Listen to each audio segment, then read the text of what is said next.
Excuse me. I um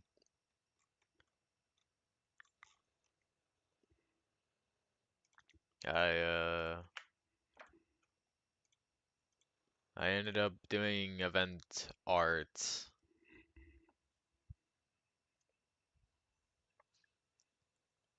and I was just sitting there on the first website I was uploading it to. I was like, what description do I give this? Because I got the title, but I don't have a fitting description. And then I was like, you know what, I guess it doesn't need a description. It speaks pretty much for itself if you know the context.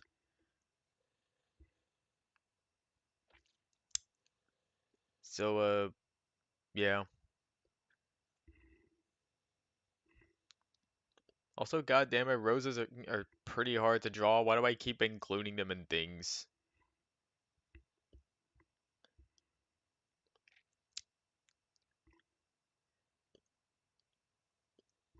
Um,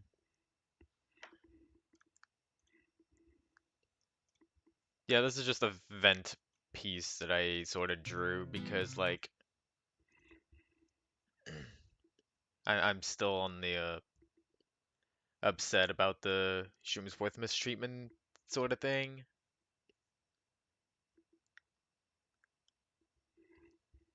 I just have more energy to do things related to that than doing the my own fake things or whatever.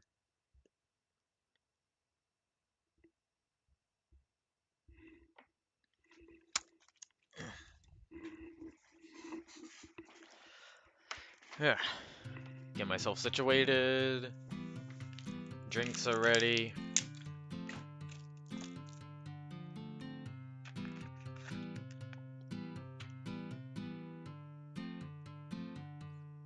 Yeah, this may potentially be a long one. And I do got the links ready.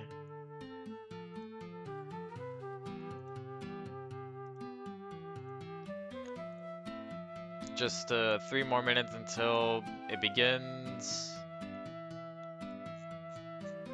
Yeah, it depends.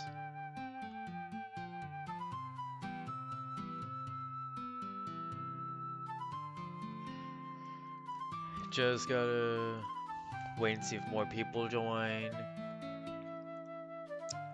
God, you'd think with this being like a PMDE related thing, there'd be more views on the pages for this story. Go straight.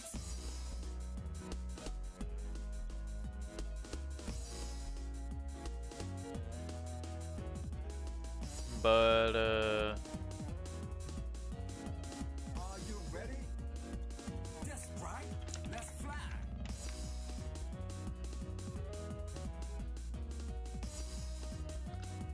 Oh yeah. actually, I just noticed. You got the counter move.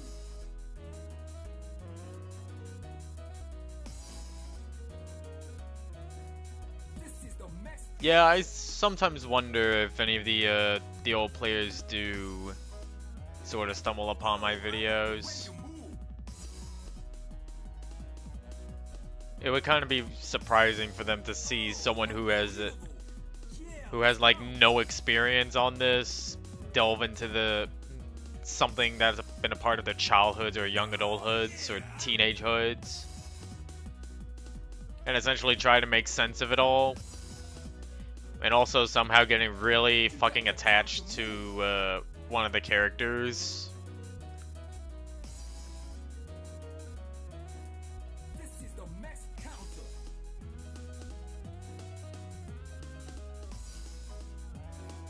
Oh, I like the way you move.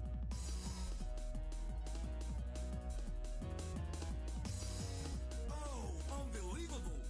This Hmm. is a better part. I wish the snazzy mass counters thing had like a no announcer version so that it could be easily insertable into DDR. Oh, I... Oh yeah, that's right. I guess I kind of do.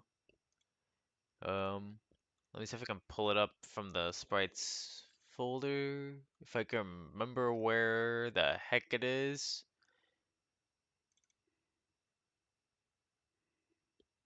Oh, yeah. Let me just...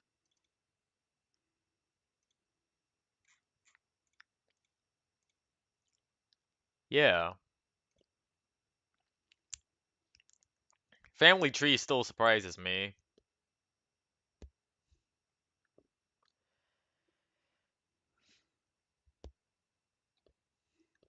I s- Now I'm wondering where this image came from. If it was something that the artists themselves made, or if it was, or if someone else made this. Well, anyway, we're gonna read a story that's all about you, buddy. All about you and your poor circumstances.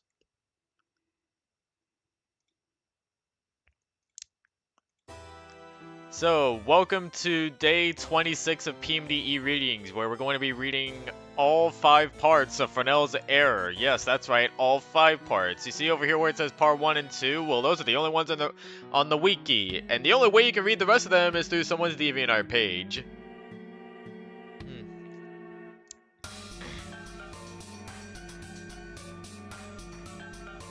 Let's see. I'm trying to figure out who is reading first. Alright, so I guess it's kind of like this. We're gonna get in so much trouble. Shh, keep your voice down. The two Flaffy giggled as they smeared more berry juice over the wall, writing and drawing obscene things all over the shop. Fresnel covered his mouth with one paw, trying to stifle his laughter. They only had a few minutes to get this done, but it was impossible when she kept giggling. Shh, he whispered, eyes crinkled in a wide grin. You're the one laughing, Mary said, breaking into another chorus of snickers. She finished up her own work, stepping back to admire it. Jules is a bitch was written in bright blue and red juice, drying against the stone wall as she watched, hands over her mouth in an attempt to stop her giggles. So much trouble if we get caught, Mary added, looking to Fresnel. Her eyes drifted to the drawing he was currently adding the final details to, and her face cracked into another smile. Wow, really? Isn't it great? He said proudly, stepping back from the wall to look over his piece. Mary started to nod, expression amused, then shook her head. Why does it only have one testicle? What? Never mind, come on. She tossed down the remainder of the berries, pulling off the gloves she had worn to keep the juice from staining her paws. We gotta get out of here before anyone comes by and sees us. Also, yes, I do notice what I have just said. I don't know why it was allowed either. Huh, I guess so. Fresnel tossed his own gloves on the ground, trotting after Mary as she cut through an alleyway to bring them toward the main road. It was an hour past sunset, so few Pokemon were up and about in the streets, but more than likely a patrol would come by soon to make sure no one was doing precisely what he and Mary had just done. The Flaffy held back another laugh, imagining the look on the face of the guards who came across their art. Mary peeked out from the alleyway, making sure the coast was clear before she brushed her wool neatly and strolled casually into the street. Fresnel copied her, chin tilted up and lips stuck out. Mary laughed, jabbing him in the ribs with an elbow. Stop it, you're gonna make us look so obvious, she whispered, trying to hide her amusement. Fresnel waved off her concerns with a stubby paw. Look, they can't prove anything one way or another, so who cares? He began marching forward in an exaggerated manner, just to bug her, and smiled to himself as his performance brought forth more snickering from the other Flaffy. This was how he spent most of his days and nights. Well, not necessarily with graffiti, but hanging out with Mary, his best friend, making trouble or playing around all the Pokemon too stuck up to let loose and have fun. Fresnel knew the patrol was suspected too of painting the building, but he was also correct when he said they could not prove it.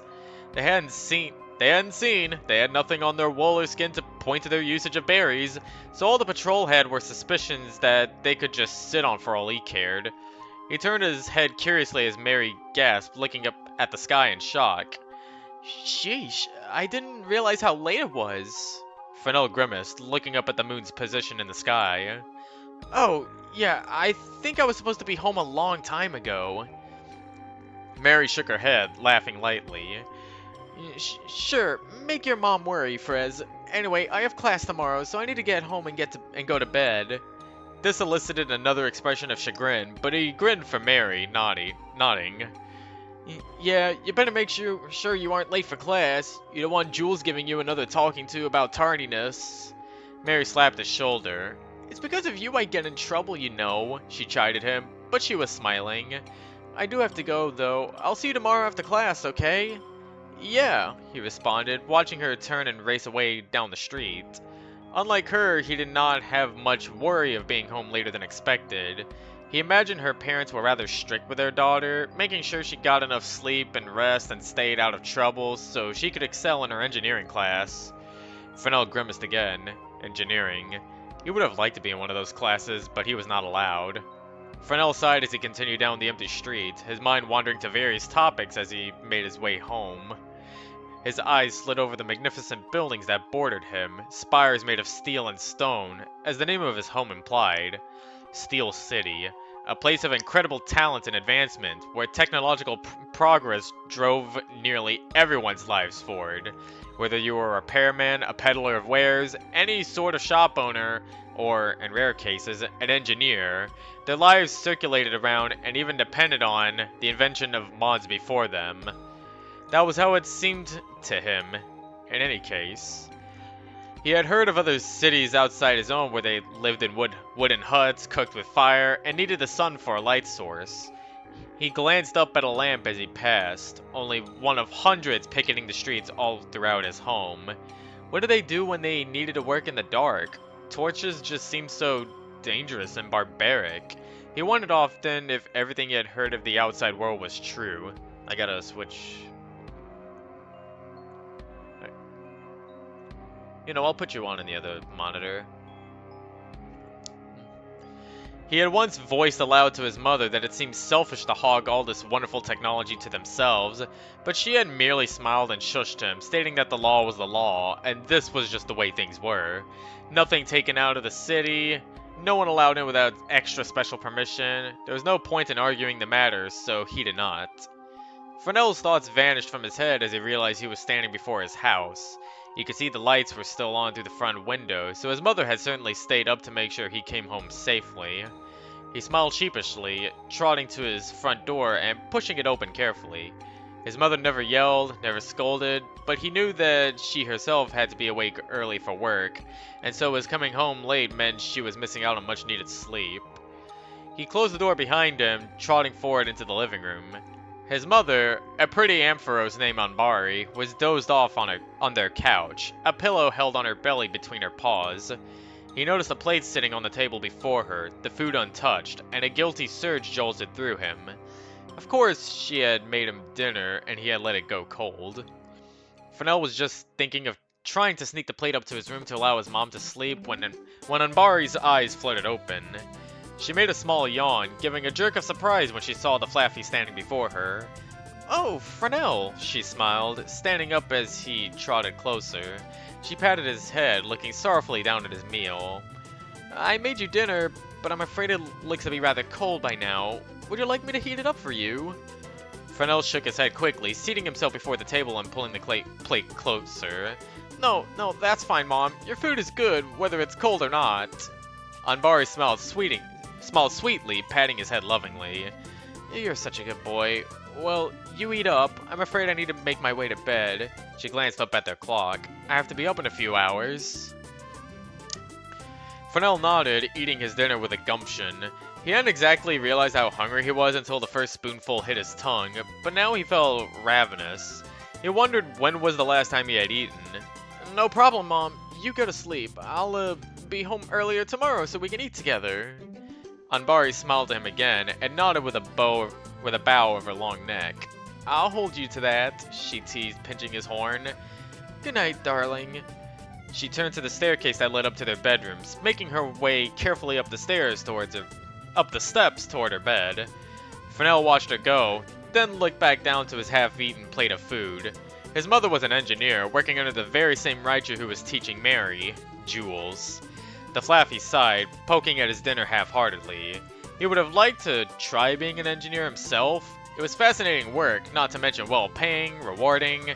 It was the reason he and his mother lived so far up in the town, in the richest district of Steel City. Certainly she dressed up their home modestly, but he knew she made bundles of money, along with gaining the respect of all her colleagues. All things he would never have a chance to try for. Jules absolutely refused to train men to be engineers. He did not know why. He had a few nasty thoughts, however, but anytime he brought it up to his mother, she would simply pat his head and reassure him. Maybe one day she would change. One day he could be an engineer. Try not to fret, dear. Fresnel sighed, eating another spoonful of food without even tasting it. He did not feel so hungry anymore. The sun beat down brightly on Fresnel's head as he yawned widely, slumped on the front step of Mary's school. He rested his cheek in a paw, eyes half open, bored. He had not slept very well the night before either, making his usual wait for Mary far more tedious than usual. It had occurred to him to go off and do something else to occupy his time, not to mention the numerous times Mary herself had told him so, but he honestly had nothing else he needed to get done. He did not have a job yet, he could not decide what to do there either, and Mary was really the only friend he had worth spending time with. And so, day after day, Fresnel found himself seated in the same spot, waiting for Mary to finish her classes. He glanced up at the sky blearily. Not much longer. Yep. Just another example of good parents getting shit. His eyes drifted over the open street before him, filled to bursting with other Pokemon. Although this was always a rather busy avenue, it seemed even busier than usual today. There were so many shops all along the road that few could avoid coming here during their daily errands. And Jules was not the only Pokemon to host a class here either. But normally there were Pokemon running back and forth, squeezing between each other as they struggled to do their work quickly and get out. And yet today, almost everyone was headed in one direction, and not many were coming back. Fresnel leaned forward slightly, glancing down the street. It led to the town square, a busy commune, but without a holiday to celebrate, he saw no reason for the sudden rush of interest. He sighed, resting his chin in both paws. He was curious, certainly, but if he left now, he might miss Mary. He rubbed his neck, letting out another breath. Tired. The door swung open, making Fresnel jump to his feet. He quickly stepped aside as a stately, brutish Raichu made her way through, her eyes barely resting on him as she walked past. Fresnel wrinkled his nostrils at her back. Jules. Despite how much his mother insisted upon her good nature, she did not even seem to notice him. It was worse than dislike. It was if she did not think he was even worthy of being known. He let out a grunt, turning back to the open door as her students began to spill out the door. Several electric and steel types, all female of course, hurried out, discussing their class and clutching thick books in their hands securely. Unlike their teacher, many of them certainly saw him, smiling, waving, giggling behind their paws as they whispered to their friends. He returned all the friendly gestures with his own, but made no effort to speak with any of them. He finally gave a true smile when Mary rushed out, book bag slung over her shoulder. He waved his arm. "Hey, Mary! Fresnel, come on, let's go to the square!" She grabbed his paw, pulling him away the building as she rushed down the road. Fresnel was shocked, barely able to register enough to stumble after her. This was new. Normally after class they went straight to the nearest restaurant to pick up lunch. Mary was always starving, having been up early in the morning, her breakfast hours behind her. Fresnel was hungry as well, mostly because he was up so late he had not bothered to eat at all. Why are we going to the square? He asked in bewilderment. Trotting along at her side, Mary looked at him in surprise. You didn't hear? But you were right there on the road. Everyone is talking about it. I don't pay attention to the crowds. He made a face, deciding not to elaborate that he had indeed been curious. Come on, just tell me. Mary laughed. Someone's come to visit, and apparently give a bit of a speech. A priest, or something. I heard he came all the way from Alomomola. A priest? Why is that so exciting? Fresnel shook his head. You could see one at any of the churches here. Oh, but... Mary looked at him earnestly. This is different.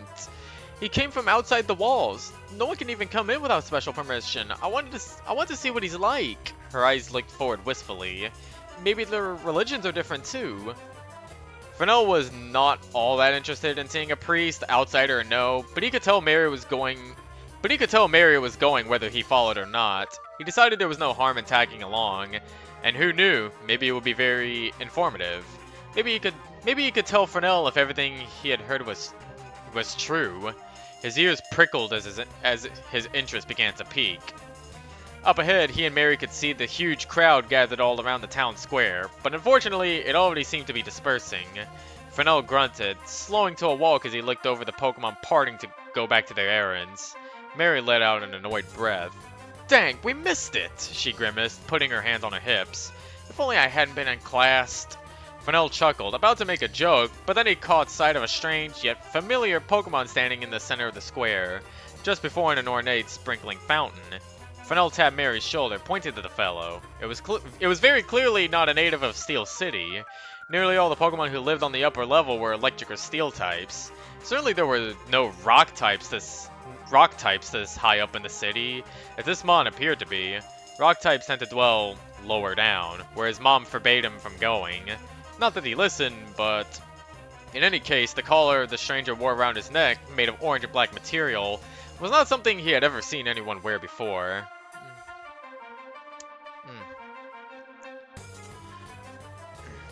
Hey, I think that's the priest guy you were talking about, Fresnel said, directing Mary's gaze at the rocky Pokemon. Let's go and see if he'll talk to us. Mary's eyes lit back up. Oh, yes, let's. She hurried forward, scurrying between the remaining people who had yet to move on, making a beeline for the stranger. Fresnel could not help but grin as he followed right on her heels. Sir? Oh, sir! Mary called out as they neared the man. He turned curiously, eyes lowering to look to the two Flaffy as they skidded to a halt. He smiled to Mary warmly as she caught her breath. Fresnel swallowed hard now that he finally got a good look at him. He was huge, twice their height in width at least, and covered in jagged rocky bits. The giant drill on his nose made Fresnel simply want to turn and run away. What can I do for you, child? He asked kindly. His voice shocked Fresnel, who had expected a grumbly, gravelly voice, yet his words were gentle, soft. Oh, well, I know you just finished your speech, but... She panted, holding up a paw. The man bowed his head. Take your time and gather yourself, child. He knelt down on his haunches, putting his head more on level with the two electric types. My name is Thomas. I am a disciple of the Order of the Sun. What is your name? I'm Mary, she said happily, finally having regained her breath. Fresnel did not answer, still staring at the man's huge drill nose. Mary jabbed him in the ribs, and he sputtered as he hurried to answer. Fresnel! My name is Fresnel, he said quickly. Sir, can I ask what you... are? Fresnel, Mary said, unimpressed, but Thomas only laughed good-naturedly. It is perfectly all right, he said easily, waving a massive paw. My species are called Rhydon. I have no doubt that I am the first many of your city have seen of my kind. Not to me, Fresnel thought, recalling one of his previous excursions deep into the city. At least Thomas wasn't dull like the other Rhydon had been. So, Mary pressed her paws together, bringing Thomas's attention back to her. What is the Order of the Sun? Ah, it is a church under our father Prosphora, where we strive to bring an end to darkness. Thomas clasped his hands before himself. Although there has always been, and always will be, war and conflict, we still do not hesitate to right these wrongs and make our world a better place. Who is Prosphora? Mary asked in fascination. Fresnel felt rather amused by how interested she seemed to be by the Rhydon's words. He thought the man sounded ridiculous, talking about light and dark like they were anything tangible, and bringing an end to war. Thomas had said it himself, there would be no end to war, so why fight against it? Why make a whole religion about it? Prosphora. He is our father, unique. The expression on Thomas's face grew slightly distant, full of awe. A great bird of shining golden plumage. Once, his feathers held every color of the rainbow. Once? Mary cocked her head. They're different now, you mean? Yes, in his current life, his feathers hold a less colorful, but still radiant appearance. His current life? Mary leaned forward, enraptured. You mean he lived before? Fresnel sighed impatiently, tapping his foot. This was getting to be a bit much. Neither of the Pokemon took notice of him, however. Thomas nodding in response to Mary's question. Yes, indeed. Prosphora has been reborn many times by now. All Pokemon are reborn upon death, but in no one is this more clear than my father. He held up his paws, making grand sweeping gestures to accompany his words. Although all our lives hold a purpose, his hold a greater need than any. The color of his plumage in his current life, in fact, showed that his purpose in the cycle is even more vital. Thomas let out a long, slow breath, blinking slowly before looking down to Mary with a weary smile. Of course, I am simplifying all of this. If you wish to know more, I would be more than happy to tell you at another time. I am very tired from my journey, you see. Oh, Mary's ears perked up. Yes, I want to hear everything. She looked around quickly, thinking. Could I come find you tomorrow, or is that too soon? Yes, that will be fine, Thomas smiled, patting her head gently. I will be here in the square all day after I have rested properly. When you arrive, I will be happy to tell you everything of my order, and of Prosphora. Wow, thank you! Mary took Thomas's paw in both of hers, shaking it exuberantly. Thank you, I'll come by right after class, and you'll be here, right? I promise. Thomas gave her another warm nod. And now, with your pardon, I must take my leave. He bowed to Mary and Fresnel respectfully, retiring to a nearby carriage. Two massively muscled Bouffalon hauled the rock type away with a heave and grunt, and trotting out of the square and away from the two Flaffy. Mary watched him go the entire time, expression distant. Fresnel waited a few moments, looking from her to the road down which Thomas had vanished. Finally, he prodded her arm. Hey! He laughed as she jerked to attention, her eyes skirting to him. If you're not giving doe eyes to Thomas, we have places to be. I was not giving him doe eyes, she retorted, following Fresnel as he led her away from the square. But don't you find it interesting? Pokemon reborn! Her eyes grew distant again. It feels so... I don't know. I want to know more. I want to know more about Prosphora. I don't know. I can think of...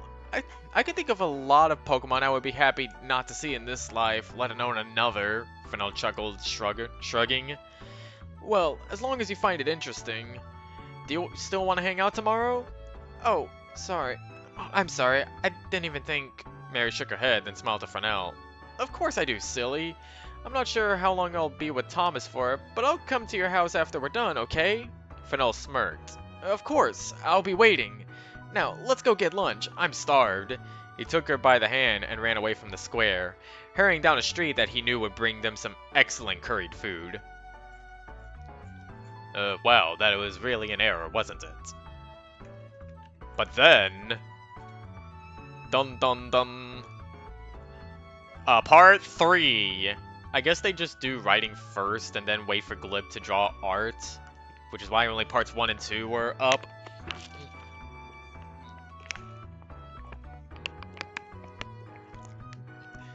But since I have the rest of it here, and this was uploaded like, what was this, a year after? Yeah, it's like almost a year afterwards. So, part 3. The sun was setting behind the tall buildings of Steel City, casting a lovely red hue over the garden in which Fresnel and Mary sat. Fresnel liked this part of his home, the only spot of green to be found throughout the city. He sat with his back against a tree, strumming his ukulele gently. Practice, practice, practice. Mary said he was great at it, even as he winced at every off-tune note he made. But then she had always been nice, always friendly and encouraging.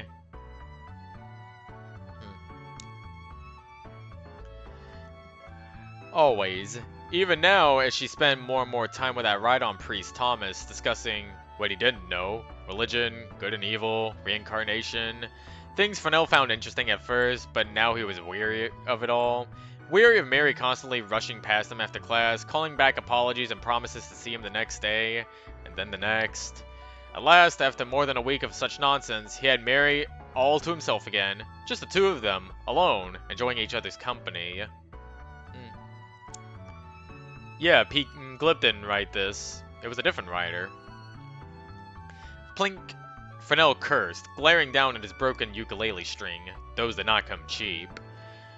You're getting really good at that, Frez, Mary said, encouragingly from where she sat, stretched out on a flat stone. Fresnel snorted. Good at what? Breaking it? Mary laughed. Fresnel smiled, laying the instrument down on the ground. He would fix it later. He glanced up at Mary, mouth open to make a quip, but frowned when he saw the intent look she was giving him. Her expression was distant, but her eyes were studying him. What was she thinking about? Thomas is leaving soon, she said finally, voice soft. Fresnel felt his heart surge. Good. Finally, things could go back to normal. Finally, he would not have to share his best friend with some smelly drill nose. The Flaffy struggled to hide his enthusiasm. And I'm going with him. His jaw dropped, his spirits sinking as quickly as they had risen. He stared at her, heart pounding, hard in his chest, his face a mixture of pain and disbelief. What? Why? Why? Because of his order of the whatever? You want to know more? Fresnel, we have libraries, Mary. I'm sure you could read all you want and more. Or is it Thomas? I bet it was. Did he convince you to do this? That stupid right on. And Fresnel, enough! Mary snapped. He clamped his mouth shut angrily, looking away. Her eyes softened, her next words far more gentle. It isn't just wanting to know more. I want to be a part of them. All my life, I felt like I was missing something important. And I think this will help me find out what that is. She slid off the rock, trotting to the Flaffy and kneeling down beside him. She rested a hand on his shoulder. I'll miss you, and I know you'll miss me, but I can't give up this chance. What about your parents? He asked numbly. What about your classes? She giggled, shrugging haplessly. My parents aren't thrilled, but they understand. It took them a lot of convincing, mind you. As for Jules, she sighed, still smiling. She's unhappy, but she has too many students to concern herself with to make a huge effort in stopping me. It's my choice in the end. And me? He asked for a moment, looking up at Mary keenly. She watched him for a few seconds silently before patting his cheek with a sad smile. Maybe we'll meet again, one day, she answered gently. She stood, looking at him a moment longer before turning away, walking out of the garden. Fresnel wanted to grab her, tell her to stop, to come back, to never leave, ever leave. He slumped over hopelessly. Her mind was made up. His best friend, his only friend. She was leaving, and there was nothing he could do about it. He had never imagined this could happen. Pokemon did not simply leave Steel City. He kicked his ukulele away angrily, curling up against a tree with his head in his arms. So that was that then. He had no choice but to figure out how he would live with this. Fresnel did not bother trying to meet Mary after class for the few days she remained in Steel City after their talk. If she still went, that was.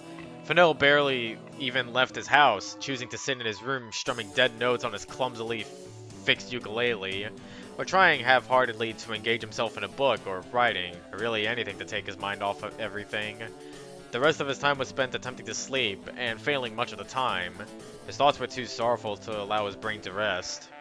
Welcome to White Space. You've been here for as long as you can remember. Finally, the day came when Mary left with Thomas, riding off in the Rhydon's carriage to Alomomola Bay. Fresnel could not bring himself to go, not sure he could bear physically seeing his best friend leave his life forever. He spent that day hidden in his room, feeling sorry for himself and wondering just how everything could change so quickly, wondering why. Unfortunately, it seemed word had spread quickly through the city of Thomas's new companion, which he should have suspected, but had been too miserable to think about. However, he realized it almost immediately when his mother came home, knocking quietly at his door before walking in. The expression on her face spelled it all out for him, a mixture of pity and sympathy that made him want to retch. He rolled over on his bed to face the wall, covering his head with his hands when his mother sat down on the edge of his bed. Why didn't you tell me Mary was leaving? She asked gently, resting upon his arm. He shook his head, tears in his eyes. I don't know. I guess I was just hoping it wouldn't happen.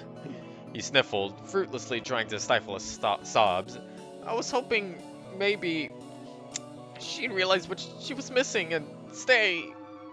Anbari stroked his head gently, combing his wool out of his face. Oh, honey, sometimes we find our callings away from home, she explained in her kind, motherly voice. But I don't understand what she wants out of this stupid order. Fresnel shot out in frustration, sitting up to look at his mother. She was never religious. She never told me she felt like she was missing anything. It's like everything just changed overnight. I'm sorry it hurt you, Fresnel. Anbari hugged him tightly. The Flaffy squeezed his eyes shut. He wished he would stop crying, but try to be happy for her. One day you'll see each other again. Yeah, and who knows how long that will be, and how much more might change before they reunited once more. Fresnel did not sleep a wink that night. Exhaustion was taking over his body, but not his mind. The past week had gone by so quickly, and everything had changed so much. Why did Mary have to leave Steel City? Leave him? It was infuriating. What could she possibly want out of the Order that she could not get here? She never expressed any sort of hidden desire, hidden wants that she could not attain. She said she felt her entire life missing something? Well, she had sure never told him. Some friend. Fresnel had never kept any secrets from her. Mary had not even asked him to go with her. Well, maybe she didn't want me to, he thought to himself bitterly. God knows I might have just ruined her precious enlightenment. None of this seemed fair at all. Why couldn't Thomas have taken someone else with him? Anyone else? Better yet, why could he not have refused Mary to accompany him altogether? This was her home, damn it! Didn't Thomas see how important she was to him? Why? Fresnel hid his face in his paws miserably. It just wasn't fair. One ear perked up at the sound of quiet footsteps outside his door. He recognized his mother's steps immediately and felt confused. Why was she still up? She had work the next day. Wouldn't she need to be up early? He glanced out the window, his eyes widening in shock when he saw the faint hints of a glow to the east. It was morning. Fresnel could scarcely believe he had been awake all night, wrapped up in his thoughts. So his mother was definitely up for work. A sharp jab of jealousy struck his heart. Yet another thing that had never gone right for him. Unable to even try the life of an engineer. Mary never realized just how fortunate she was, even if Jules was a nasty Pokemon to put up with. Fresnel glared down at his bedspread, spikes of jealousy and anger racing through his chest. At least she had been able to try, damn it! His ears both jumped up as an idea occurred to him. It was crazy, the kind that would only come to a sleep-deprived sheep such as him. But it could work. He smiled wickedly, resting his chin on his paws. All he had to do was wait until his mother left for work. It was so easy. Fresnel smirked as he made his way down the street, the chill of early morning setting a layer of dew on his wool. He smiled pleasantly to passerby, batting his mascaraed eyelashes coyly. No one even gave him a second glance, heartening his resolve. His disguise was perfect, and it was simple. Some makeup to hide his masculine face, a careful combing and preening of his wool to make his body appear more feminine, and voila! He topped off the whole display with a red ribbon he had found in his mother's dresser, wearing it happily on his tail bulb. He could hardly believe no one had tried this before. Maybe it was not the most gratifying way to become an engineer, but all the same. Fresnel began to notice more and more females began to join him on his walk as he got closer to Mary's old school, many of them clutching bundles of books or carrying bulging bags over their arms. He cursed inwardly as he realized he did not have any engineering books. But then, it was not as if he would be able to hide being a new student.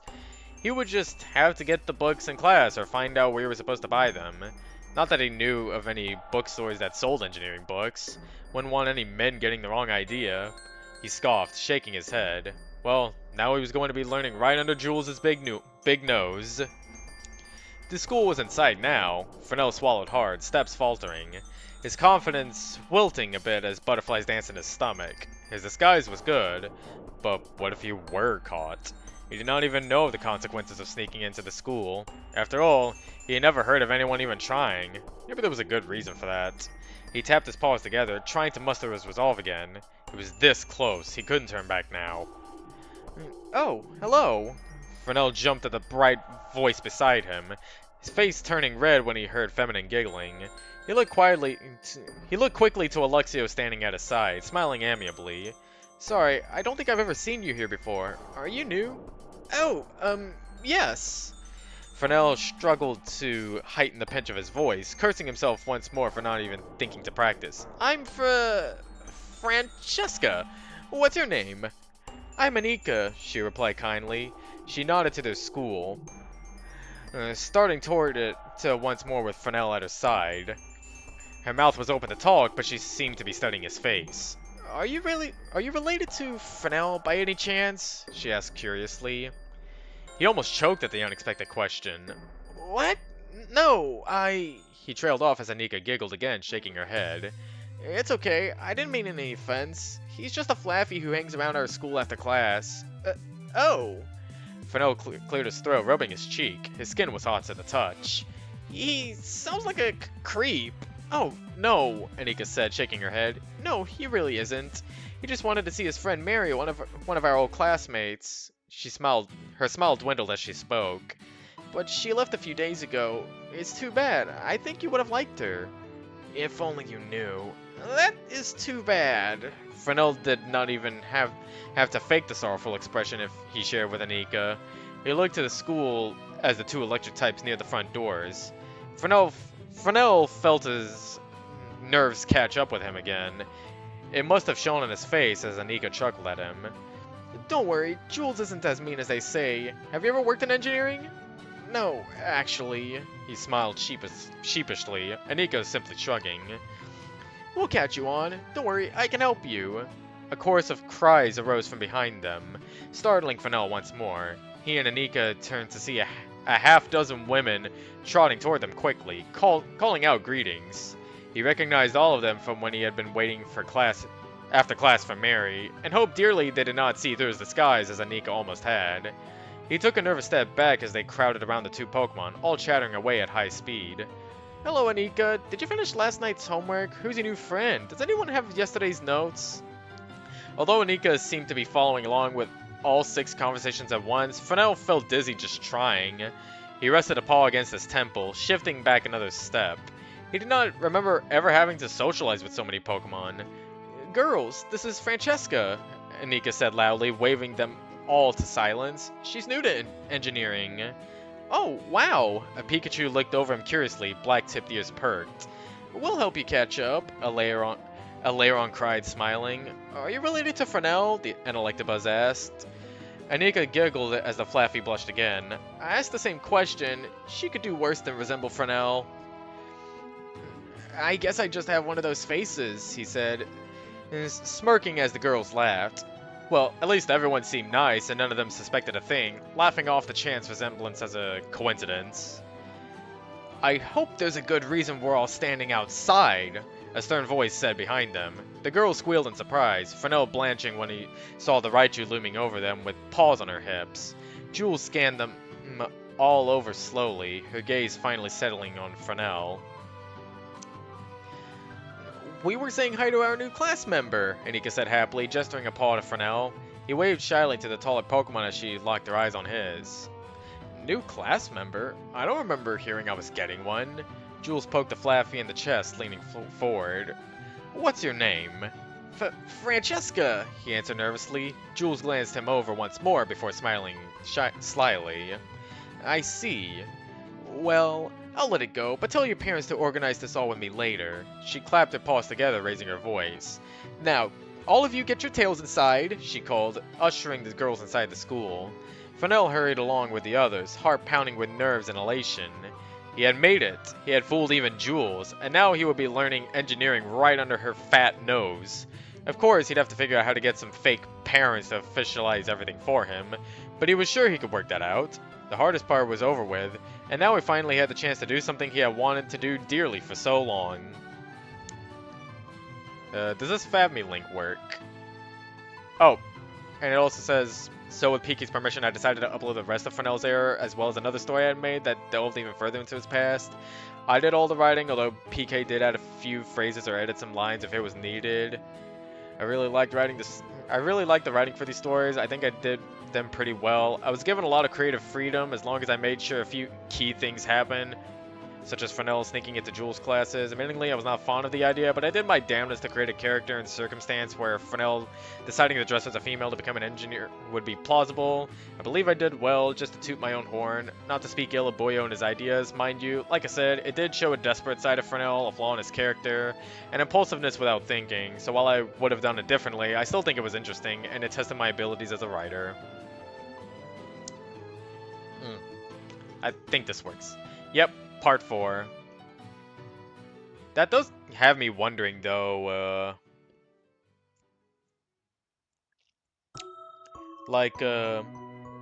what would Jules think about transgender students? Because transgender Pokemon do exist in this world. If Gunpowder and that one Lopunny in the Alomomola City are anything to go by.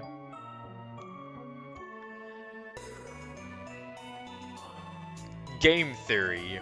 Would Jules be transphobic? Anyway, part 4. Class was just as exciting and fascinating as Fresnel had ever hoped. The Flaffy had spent the entirety of the 8-hour class wrapped with wonder and interest as Jules drew complicated schematics in chalk on a long black board, explaining each and every part as she went. Fresnel had to admit she was incredibly intelligent, listing off dozens of measurements and equations by heart, calling out the corresponding page numbers in their books as needed. Fresnel still did not have his own books, Jules having promised to look into it later in the week, but thankfully the friendly Luxio girl Anika was happy to let him read from her own set.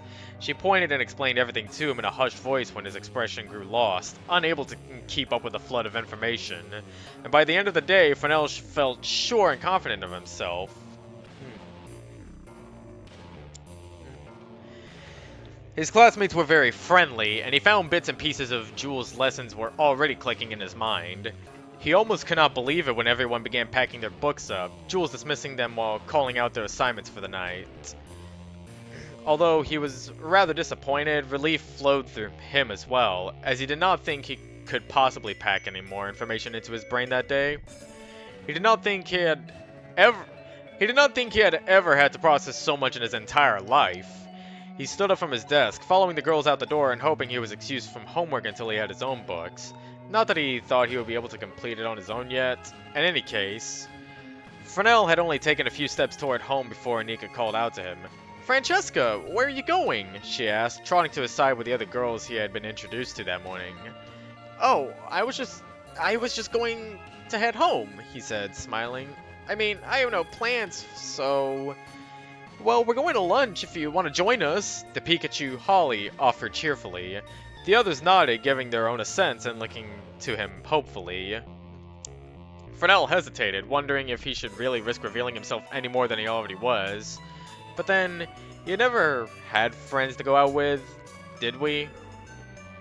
Only Mary, and now that she was gone, did he really want to spend the rest of his life alone? "Okay, sure," he said with a smile, nodding. The girls cheered, ushering the Flaffy back into their group as they turned into the opposite direction, heading toward an area of the city that specialized in exotic foods and had some truly fantastic restaurants. Fresnel's stomach rumbled just thinking about it. He brought his attention to the girls' wild chatter as the topic turned immediately to him. "So, what did you think, Fran?" Charlotte the Electabuzz asked, resettling her bag over her shoulder. The pouch was bulging with books. "Did you like the class?" "I loved it," Fresnel answered, nodding. "It was also fascinating and really, really complicated." He shared a laugh with the ladies, wearing a silly grin on his face. "I think I can keep up, though, with a little help." "Well, have no fear. We'll keep you up to date," Lily assured him, the Layeron raising her head to flash a toothy smile. "Jules is a really good teacher. She explains a lot, but she makes it so easy to understand." Her expression grew wistful as the steel type continued. "I hope I can be as good as she is someday." "Hopefully a little less crazy," Fresnel said without thinking, but it only brought another chorus of laughter from his new friends. "Hopefully," Rita agreed, the Jolteon sparking with mirth. "Like how she doesn't let any boys in the class? I'd like some boys to look at," the Poniard Lorraine said coyly, winking to the others. I'm sure they'd have plenty to contribute. Fresnel giggled with the others, blushing with the topic. He hoped that they did not detect his nerves. You guys are embarrassing Fran, Holly objected, smirking as she elbowed Fresnel with a chortle. What do you think, boys or no boys? I think that I'm in the mood for sushi. Fresnel pointed to a nearby fish shop, bringing the troop to a halt. The girls giggled once again at his evasive answer, but as one headed into the shops, still chat. What? The girls giggled once again at his evasive answer, but as one headed into the shop, still chatting elatedly, Fresnel let out a relieved breath, yet despite the awkward topic, he found he was genuinely enjoying himself. Maybe he had been missing out by avoiding making more friends in his lifetime. Either way, this idea of his was turning out better and better all the time. Yep. Even in Steel City.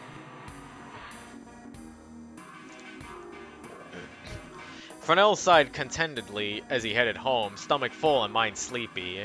It had been an incredibly busy day, all on very little sleep, but he could not be happier. All of his friends were gone now, headed for their own homes and beds after expressing their happiness with meeting him, with hopes to see the Flaffy again the next day. He fully intended to be back at class bright and early, but the first thing he had done after his classmates had left was run into the bathroom and wash off his makeup, scruffing up his wool.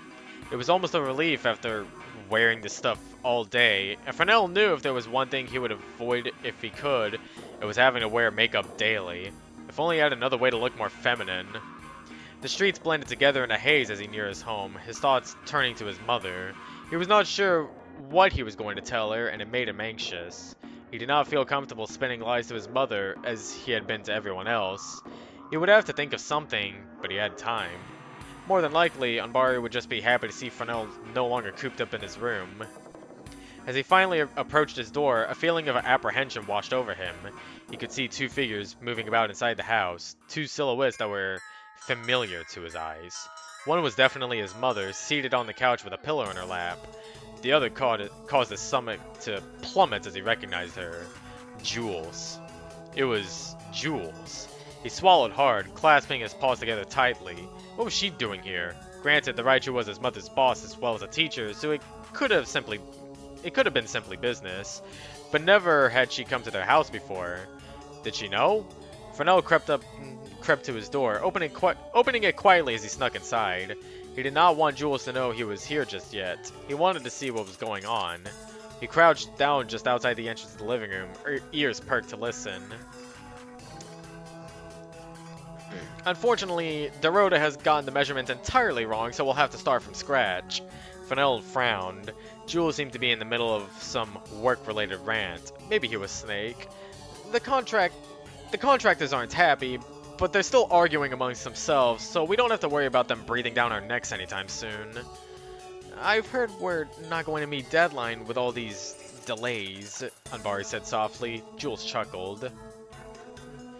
We will. We'll just have to push our workers a little harder. I'll have our new floor plans drawn up by the end of this week, even if we have to work all night. Jules gave a mighty yawn then, and Fresnel heard the Raichu shuffle about the room as she stretched.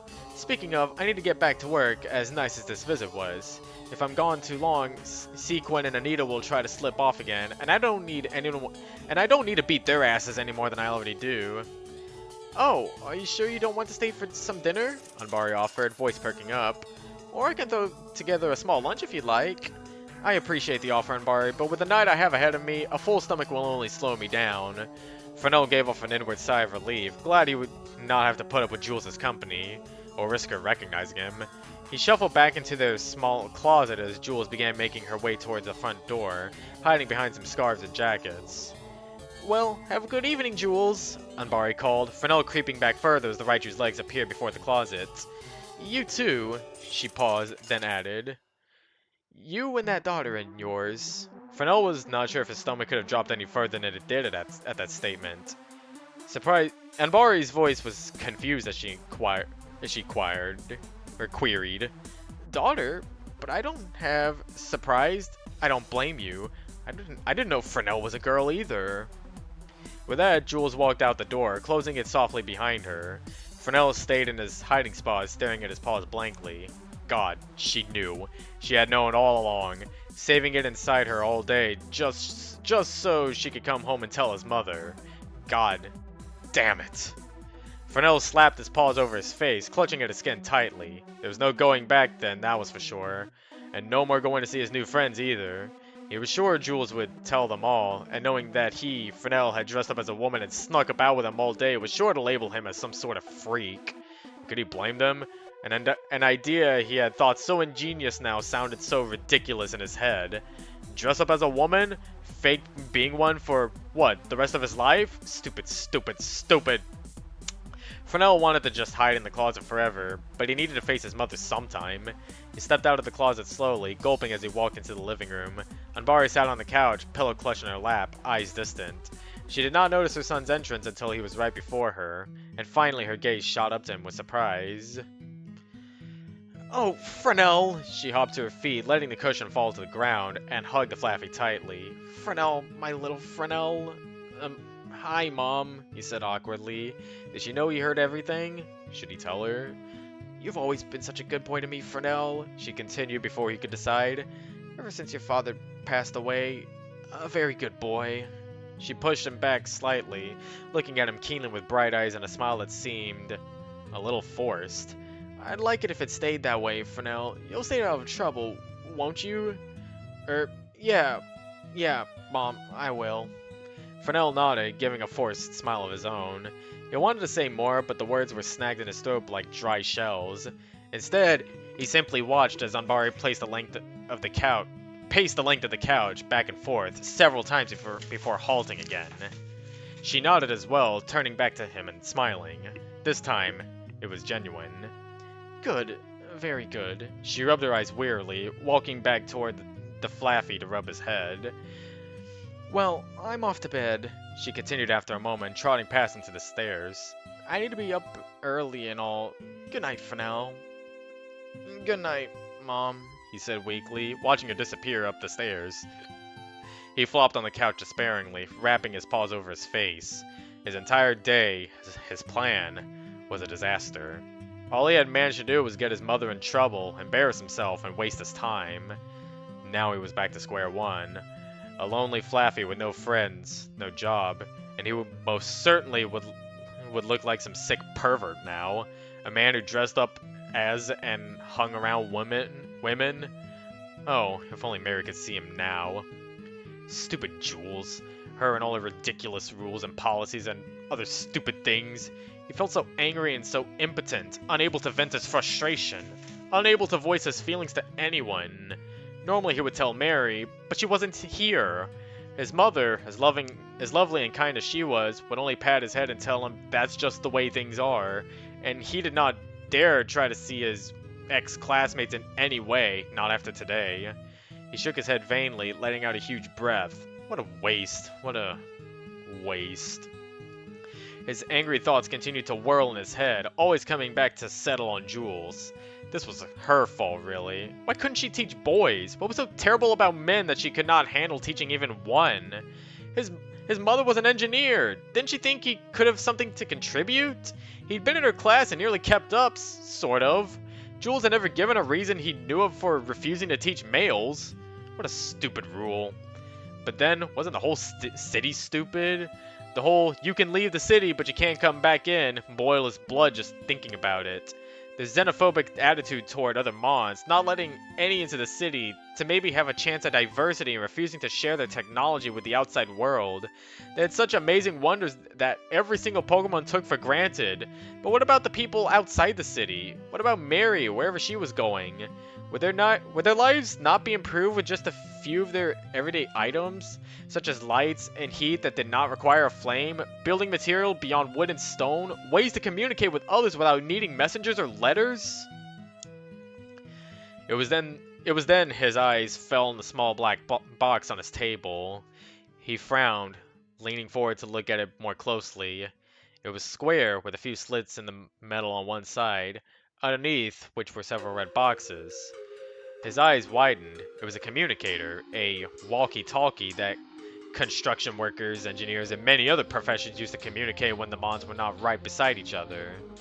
They were valuable, very valuable. His mother had told him, and a wicked smile grew on his face when he saw the name stenciled on one side of the box. Jules. That idiot Raichu had forgotten her communicator here. Fresnel was feeling a delicious rush of vengeance sweep through him. She could get in a lot of trouble for losing this, he bet. His mom was always careful not to lose her own, impressing upon her son never to play with it or move it around the house. So what should he do with this one? Throw it into the street for a homeless Pokemon to find? Douse it in water, giving her a nice shock the next time she tried to use it? Simply destroy it and leave the remains out for her to find? Take it from the city? The thought came suddenly, unbidden, but his curious mind latched onto it. Take it from the city? To where? Well, to a nearby tribe of Pokemon, of course. One communicator could hardly be of any use to them, but maybe they could use it to design another. He could help them to learn all about wiring, mechanics, the wonders of electricity. It could become a whole new revolution for the Pokemon outside the walls. It did not occur to the poor, sleep-deprived, and disheartened Flaffy that he may be over-exaggerating the use of this single communicator. But now that the excitement of the idea was in his head, he really could not ignore it. This was his chance to do something that would not only help other Pokemon, but also to get back at Jules for being a bitch. He laughed to himself, remembering the tasteful slogan he and Mary had put up on one of the nearby buildings, only days previously. It felt like years now. He pushing the sobering thought from his mind, focusing on the task at hand. He could not afford to pull it off. Jules was sure to come back where she realized she did not have a communicator, and he could guarantee he would not have another chance to snag one without lifting it from his poor mother. He refused to do that. Fresnel hopped to his feet, hurrying to his front door. He snagged one of the scarves from the closet, a black one with a red stripe, and tied it loosely around his neck before stowing the communicator inside snugly. That would have to do. He reached for the door handle, then paused, eyes turning slowly up the stairs. His mother slept deeply when she went to bed. She would not awaken until dawn. He intended to be back before then. She did not deserve to worry. He closed his eyes a moment, praying that, just this once, everything would go right, and his mother would get up the next day none the wiser. With that, he turned back to the door, pulling it open, and hurrying out into the night.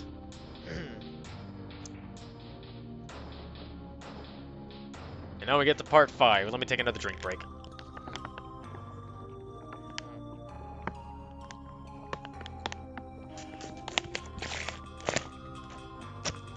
Ugh.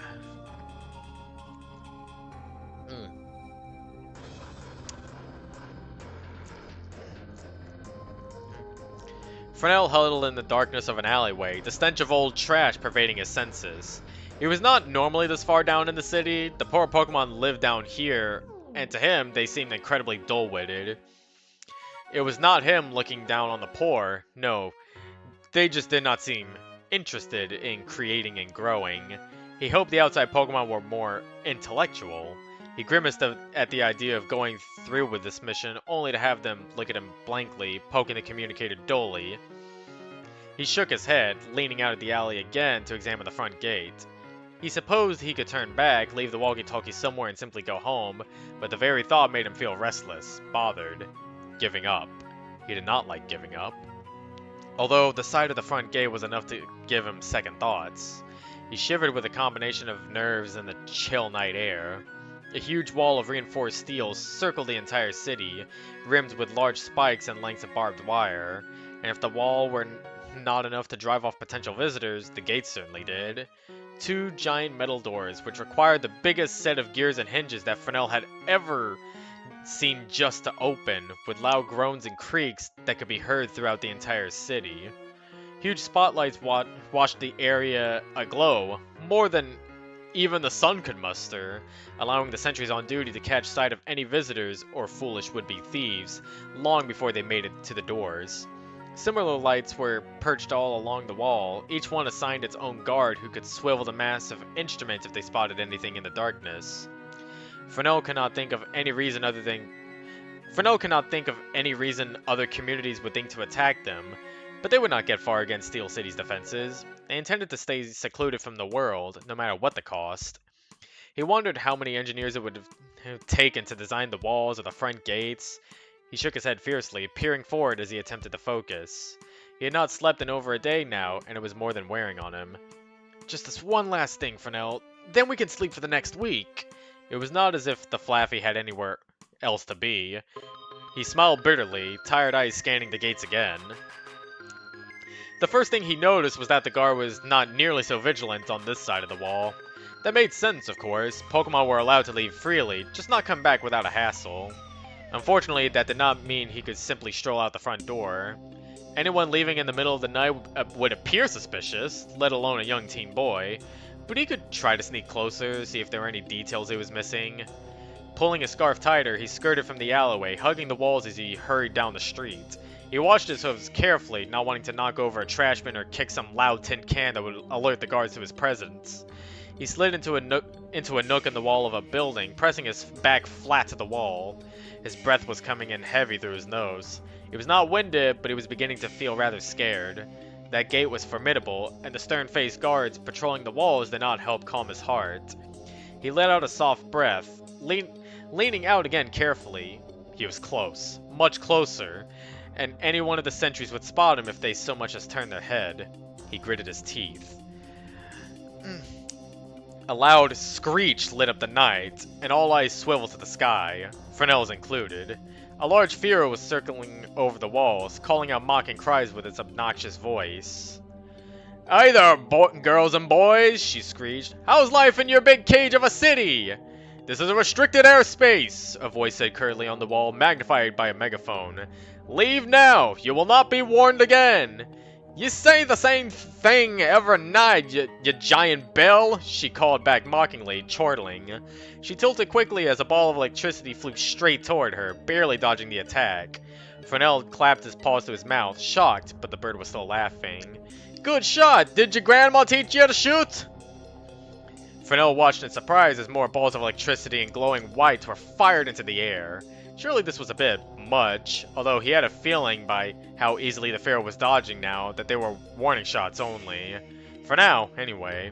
In any case, Fresnel had his distraction, and he had to take advantage of it before the Fearow flew off. He raced forward from the shadows, running as fast as his feet would carry him, out of the darkness and into the blinding light. He pressed hard to the front gate, his breathing quick and panicked. He waited for the alarm to be given, someone to shout down at him, but there was nothing except the cries of the Fearow and the frustrated demands of the, giant bell.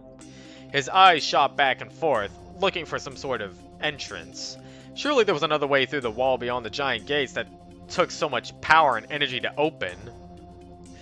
His eyes fell on a door, barely noticeable even a few feet away, blended in perfectly within the wall. He crept closer, not daring to step out from the cover of the wall even an inch. The Fearow's cries were growing distant, so he had to assume she was leaving. The door did not have a handle. Instead, there was a small indent so it could be pulled open. He took hold of it quickly, then paused. What if there was someone inside? He had no idea what the interior of the gate looked like. For all he knew, there could be a dozen sentries inside, taking a break or just checking things. But this would be the only way through, he was certain. They would not have built so defensive a wall just to fill it with weakness. He pulled the door open, slowly, holding his breath. He heard nothing. He poked his head in cautiously, looking around quickly. It led into a small square room, which held only a table, a chair, and a single lamp. There were no Pokemon, however. He slid inside quietly, pulling the door shut behind him. He wondered what the room was for, but he did not have time to ponder it. He definitely needed to move fast now. He was in the lion's den. There was only 2 exits from this room, the one he had entered and a staircase that led up. His stomach felt sick just looking at it. Up was the one direction he did not want to go. It could only be closer to more guards. He was, once again, left without much of a choice. Either go on or give up, and he was too far in to even consider the latter. Well, maybe he considered a bit. Only a little bit. Fresnel tiptoed up the stairs, careful to keep his hooves from making even the tiniest clink on the metal steps. He was starting to wish not everything in the city were made of metal, but then he imagined wood would have made noise from his heavy solid feet as well. He was reaching the top of the staircase, and his ears were perked as high as they could go, straining to hear any sign of approaching Pokemon. He reached the next floor, scanning it as quickly and succinctly as the last. I think that's how you pronounce that word. This was this was one this was rather long and filled with chairs, tables, and well illuminated with lamps. But hooks adorned the wall on his right, of which personal belongings were hung, hats, scarves, jackets, and the like. Stacks of crates and barrels dotted the room, papers and pens left on top. To his left was another staircase leading further up the wall, and on the far side were two others, one going up and the second going down. Possibly then there was indeed a second entrance that looked like the one he had entered. He noted all of this within a few seconds before his eyes fell on two doors, several feet from each other, and his heart lifted. These would have to lead outside of the wall. He took a step forward, but then he heard the exact sound he had been dreading. Voices coming down the nearby staircase. His head darted back and forth, looking wildly for a hiding place. He pounced behind the nearest stack of crates, curling himself up into the tightest ball he could, and praying the guards would only be passing through. He struggled to slow his breathing, paws pressed so hard over his nose and mouth he thought he might suffocate. "I hate birds," one of the guards grumbled as he entered the room. His steps were heavy, thudding across the floor closer to Fresnel. He squeezed his eyes shut, praying so hard it was a wonder the guards did not hear him. "I wish we could just blast them out of the sky myself," the other said, his voice racking and sharp, accompanied by numerous tapping feet. "We were too easy on him. If we fried just one, I bet they never come back." "Seconded," the other said gruffly, a loud groan of steel ringing out. Fresnel cursed inwardly. He had sat down in one of the nearby chairs. He did not hear the others sit, but by the sounds of its footsteps, it had to be some sort of insect, unable to sit in a regular chair. Either way, this meant they intended to be in here for an unknown length of time. Fresnel crunched himself further into a ball. Silence passed between the two, but by the sounds of grinding and noisy chewing, they had settled down for a very late dinner. Fresnel could feel himself regretting his decision immensely. These guards wanted to shoot birds out of the sky. What would they do to him if they found out the Flaffy was huddled behind their crates? He wanted to run, but there was no way he could reach the staircase without being heard or seen. He was trapped. Ugh. "Did you hear about that Rhydon priest who was here a week ago?"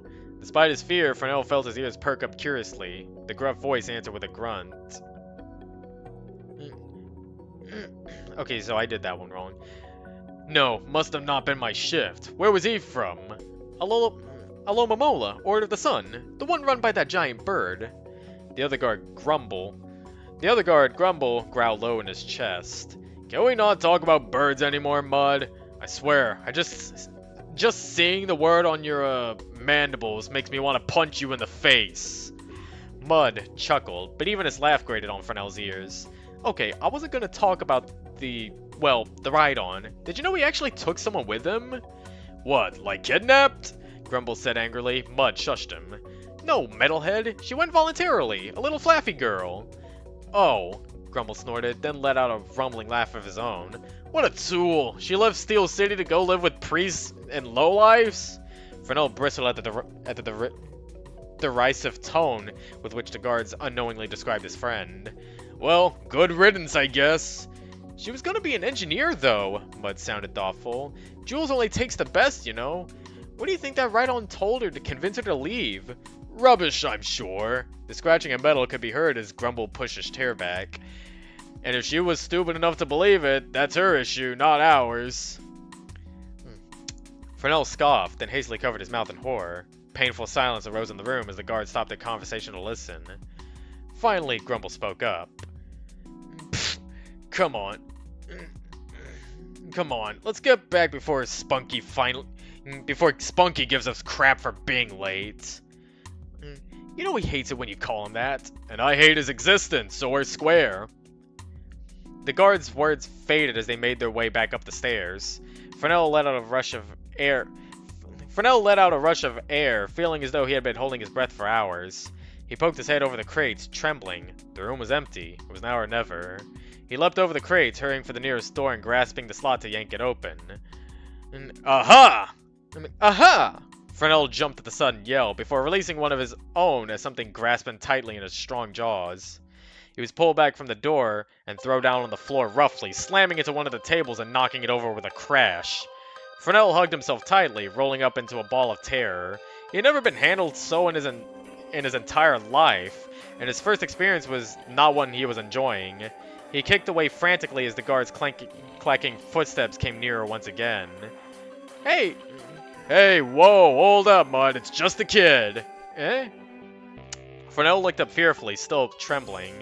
A large Durant was towering over him, the source of those clattering steps and sharp voice. Mud.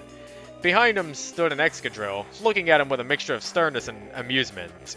Grumble certainly did not appear as angry now as he had sounded when speaking to his partner. Sheesh! Mud sat back with a thud, tapping his claws on the floor. Kid, what the hell are you doing here? Maybe he was curious about the wall? Grumble joked, stepping closer. He looked down at the floor, brow creasing as his eyes caught sight of an object on the floor. Hang on, what's this? Mud and Fresnel both looked, and the Flaffy felt yet another spike of terror. The communicator. It must have fallen from his scarf when Mud threw him away the door. Grumble picked it up carefully in his claws, looking it over grimly. It has Jules' name on it. Grumble looked at Fresnel, expression no longer friendly. He held out the small black box. Did you steal this? Fresnel stuttered, unable to even think of an excuse. Mud glowered at him, red eyes scanning the Flaffy. You were trying to get out the door, he said slowly. So, you stole Jules' communicator and you were trying to take it from the city. Smuggling? No! Fresnel was cut off as Grumble pulled him roughly to his feet by his arm, his claws clenched tightly around the limb. Kid, I don't think you realize how serious this is, the Excadrill said, his tone final. Unfortunately for you, we can't afford to fuck around with things like this. I'm taking you to Jules. No! Fresnel protested, but Grumble ignored him, looking to Mud. Tell Spunky where I'm going. Jules is probably still awake in engineering. I don't envy you, Mud said, but nodded his metallic head before scuttling up the stairs. Fresnel gulped, looking up at Grumble frantically. He saw no sympathy in those eyes, no trace of warmth. The steel type pulled him by the arm, half dragging the Flaffy back downstairs. Let's go, kid, and don't bother trying to escape. No one's ever gotten away from me. Fresnel slumped, defeated. He really did not know what the consequences for his actions would be. He felt stupid once more for risking this. He had no idea what he was doing. What would he have even done once he got beyond the wall? All those lights illuminating the entire area for at least a mile. He cursed himself angrily. What was going to happen to him now? Fresnel's heart could not have sunk any lower when Grumble pulled him into Jules' office. His first time in the engineering building, a place he had always wanted to visit, but he had never imagined it would be under these circumstances. A criminal. His blood pumped hard the entire trip, his head buzzing. He was surprised he had not passed out. In any case, he had barely noticed his surroundings as he was led into the top levels of the engineering headquarters. For clear reasons, his mind was too preoccupied to feel awe, and now, finally facing the fearsome female Raichu, all his thoughts went blank. Standing beside Jules was his mother. The Ampharos watching him with a sorrowful face, hunched over with their paws clasped together. His eyes flicked from one to the other, unable to decide which Pokemon filled him with more dread. How was his mother here? I assume you received Spanner's message then? Grumble said, his voice respectful now that he was before Jules. He pushed Fresnel forward, crossing his arms. Me and Mudway caught him trying to get through the front gates. And he was carrying this. He held up the communicator to show the Raichu. Anbari gasped softly, watching in horror as Jules stepped forward to take the box from Grumble's clawed hand. I told your mother you were bad news, Jules said after a few moments, turning to look down at the Flaffy. A troublemaker, a vandal. I told her you'd get her in trouble one day. Fresnel stared at her numbly, mind now racing at top speed. And it only took one day to prove me right. Pretending to be a woman so you could sneak into my classes. Trying to smuggle our precious items out of the city. You may be an idiot, but you know full well both of these actions were illegal. And to think, I was willing to overlook your attempt to get into my class. He started, but Jules continued as if he had not spoken. Smuggling is punishable by banishment by banishment from the city. And considering your history with our laws, I see no reason to let you off easy. No! Anbari cried out, jerking forward, paw outstretched. Fresnel looked to his mother wildly. Banishment? She couldn't, surely. Was Jules allowed to banish him? Was she really that powerful? He had only tried to take one lousy communicator from the city. Please, Jules, he's all I have. Anbari, silence yourself, Jules said curtly, turning on the Ampharos. I warned you to keep your boy out of trouble. You're lucky I don't banish you as well. I would prefer it, Anbari said bitterly, but Fresnel shook his head in horror. No, Mom, he said quickly. You can't do that, okay? This wasn't your fault. Fresnel, you have no idea what the world is like outside these walls, Anbari retorted desperately, eyes wide. You're still just a boy. Maybe I don't, but this was my mistake, okay? Fresnel swallowed hard, forcing down the part of himself that was still literally screaming of injustice and terror. He could not let his mother punish herself when she was the best woman he knew. I'll be fine. I'll figure it out. Fresnel, Anbari said softly. Jules cleared her throat. As charming as this is, my sentence is final. She looked to Grumble, nodding to him. Lock him up in the gate's prison cell until morning. When the sun rises, I want him out of my city, never to return. Jules, Anbari whimpered. Grumble grabbed Fresnel by the arm, pulling him from the room. The Flaffy panicked, as everything finally began to settle in, and tried to yank his arm free, but the executor's grip was like iron. He looked to his mother, eyes terrified, even more so when her expression echoed his. I love you, he cried, just as the door slammed shut in his face. He heard a soft cry answer him, before Jules' stern voice overrode them both. You are not going unpunished, Anbari. You're fired, and be glad it's only that and nothing more. Fresnel sniffled, clutching a paw to his snout as he finally went along with Grumble, body quivering with sobs. He jerked away when the ex-control patted his arm. He did not want the bastard's sympathy. It was a little too goddamn late for that. Look, I know this is a rotten deal, but you had to know how much trouble you were gonna get in. Fresnel ignored him, crying quietly into his paws. Besides, the world outside isn't so terrible. Undeveloped, but not terrible. I don't care, Fresnel said finally, sniffling. A week ago, everything was normal, and now I've lost everything. My best friend, my home, my mom. Well, kid, I can't say that the latter two weren't your fault, at least, Grumble shrugged. That's the kind of thing you gotta figure out when you decide to be an adult. And now, you have to be. So it's time you grow up and smarten up, got me? Some towns will just kill you if you break the rules. Why are you even talking to me? Fresnel said angrily, glaring up at the man. They were on the bottom level of the engineering building now, approaching the exit. You didn't seem so eager to chat when you had the option of just letting me go. Grumble shrugged again.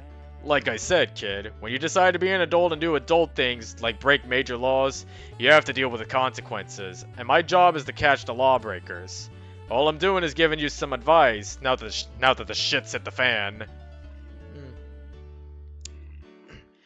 Fresnel hung his head in despair, letting himself be pulled out the door and into the streets. Still dark, of course. Only a few hours had passed since Fresnel had left his home. Jules' communicator in hand. It felt like days now, and he was regretting it already. Far, far too late for it to matter. Grumble was right. It wasn't the guard's fault that Fresnel was an idiot, doing foolish things without a moment of thought. Never had it occurred to him that his mother would get in trouble for his actions. He needed to be more careful from now on. Had to be. He gulped hard. Would outside Pokemon really kill him if he broke a law? Last bit of advice, kid. Just cause I like your mom and prefer you don't wander lost until you die of hunger. Grumble continued after a few moments. When you leave the city, head to the east until you come across a big forest. If it's got webbing all over the trees, you're in the right place. In the center of the forest is Mossy Village, and even if they're not the most friendly of Pokemon, they'll let you stay until you figure things out. Fresnel wanted to ask how the Steel type even knew that, but it occurred to him that Grumble was a guard and would see the majority of travelers coming in and out. Probably the only Pokemon in the city who knew much of the outside world. Fresnel finally nodded, defeated. Okay, thank you. The rest of the walk was done in silence. What was left to say? Fresnel was only lucky to have a guard with an ounce of kindness, enough to give him advice if not to let him go with a warning. He only wished he could have more luck, however enough luck to have However, enough luck to have gotten out of the gate faster, to have stayed silent behind the crates, to have simply destroyed the communicator instead of trying to smuggle it out, to still have Mary here with him. If she had not left, he never would have tried any of this. He squeezed his eyes shut as more tears welled in his eyes. Everything changed so quickly, and now he had ruined everything. How could he face his mother or his best friend ever again?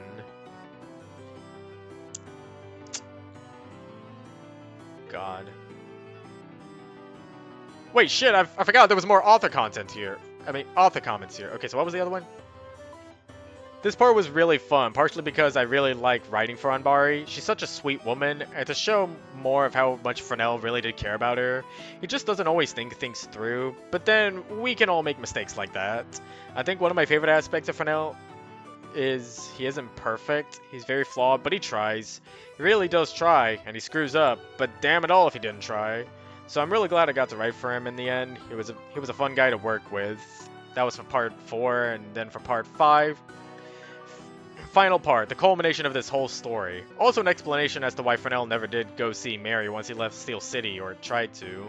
This was my favorite part of the whole story, maybe, and that's because I had a ton of freedom with this part. My instruction was simply Fresnel tries to escape, is caught, and then the consequences, so I got to make everything else up. I love designing the gate to Steel City. A sad ending though, and I felt so sad to make it, but also proud. Fresnel, even panicking over being kicked out of the city, would never let his mom take the fall, but this is where he really sees how his impulsive and thoughtless nature can hurt others, where he really starts to feel deep shame for his actions. I feel this is why he did not want to have such a deep hand in the Rescuers Guild, a fear he might accidentally ruin things, and why he was so angry at Mike for leaving as well. He knows very well how thoughtless actions can affect everyone. I hope you all like this story as well as I do. I love working on it, and I'm glad to be able to share it with you all.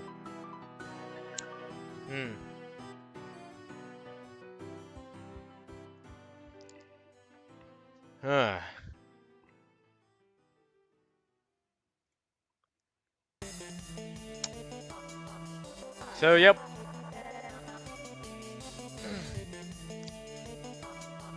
That was definitely an error.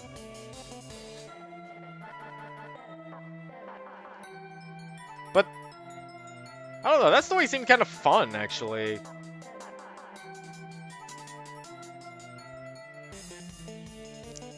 It really gets me thinking about Steel City and such.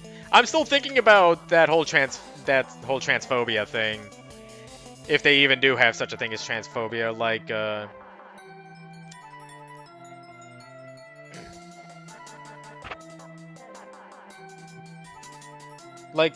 it also gets me wondering, do trans Pokemon even exist in Steel City? Were there any cases of trans Pokemon becoming engineers?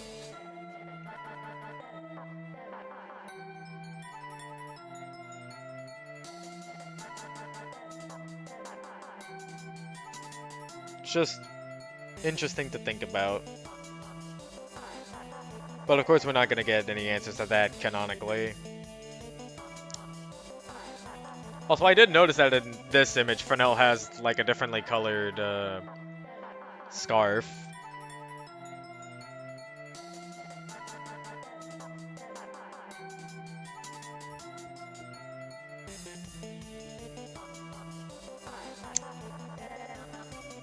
And I also do remember that there was a part in the interview I had with Fresnel's owner where he did say that he wanted Fresnel to confront Mary again after all these years.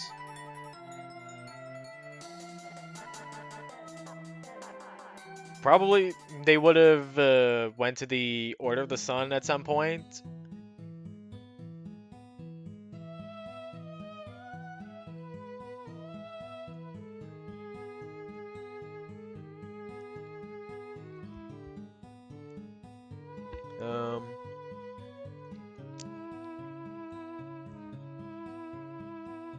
What do I spend the last 45 minutes on, though?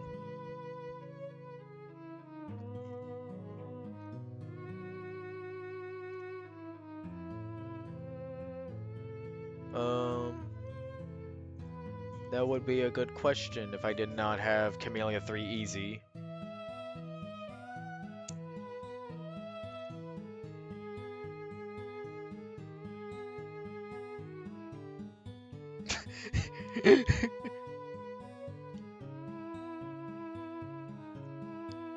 I gotta close this.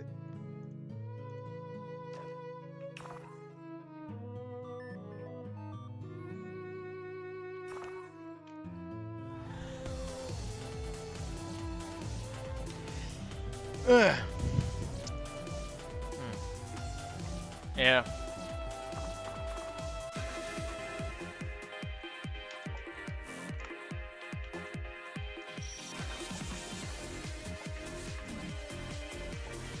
Oh my god, I have to do a gate into another gate, jeez. A diamond into a gate into... God. Okay. And then I jumped up on that spike like an idiot. Oh my god, that jump is going to be difficult. Eh.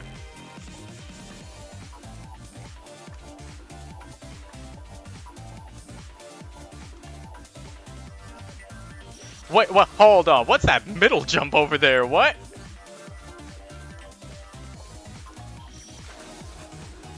And there's only one wuss save in this.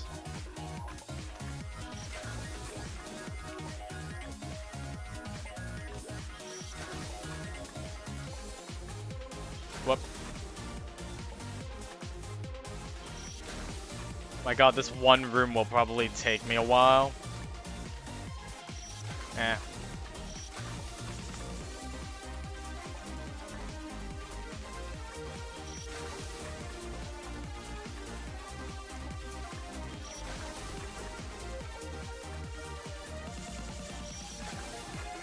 I don't think I have any more PMD thoughts at this point. Because I think all of that's going to be saved up for the epilogue.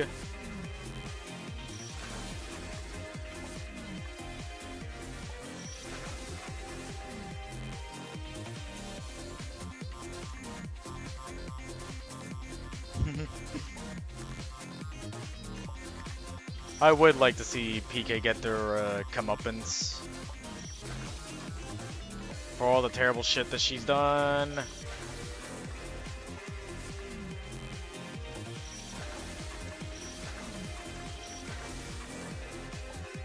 I've reached 900 deaths.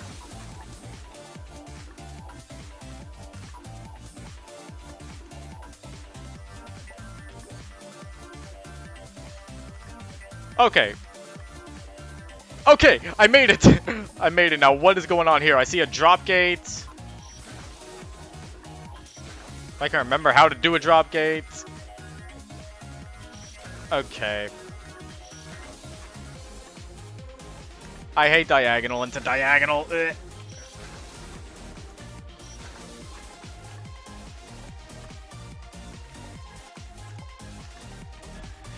Okay, that's a trap. Got it.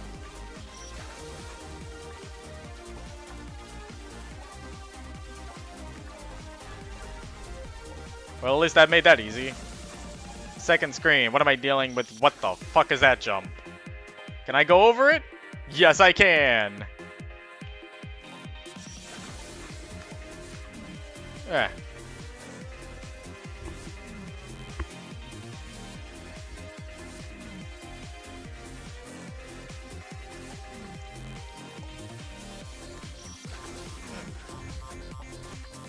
Yeah, if anything with Jules was supposed to happen in the story, it would definitely be through wit and convincing. Okay, what the fuck am I supposed to do with that drop-off jump? It did not... It feels like it does not give me as much time as the one at the start of the other save did. I guess that.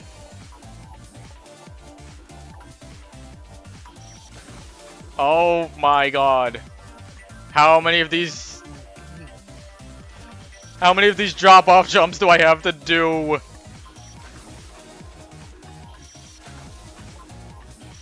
At least I can skip this first one. If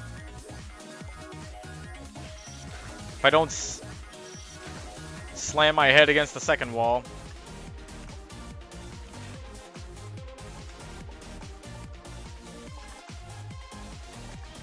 Yes!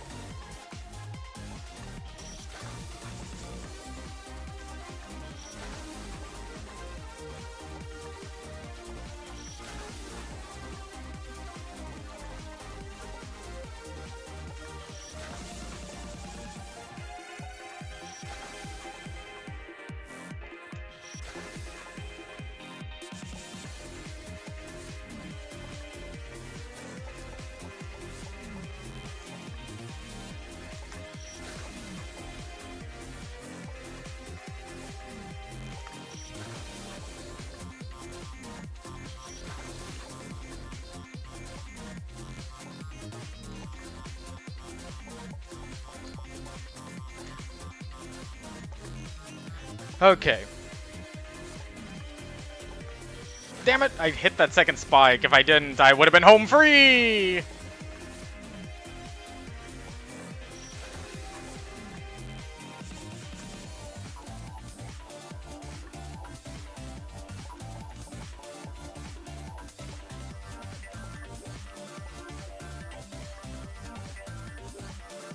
Oh, okay.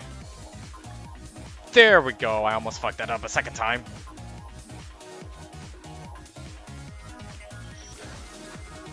Oh my god,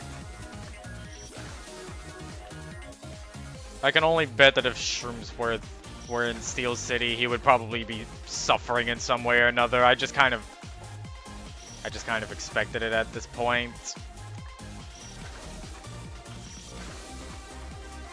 Like,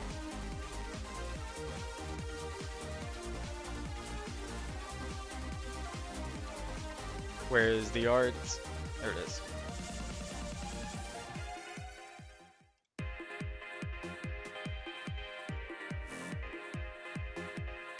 He can only stand so much of this shit.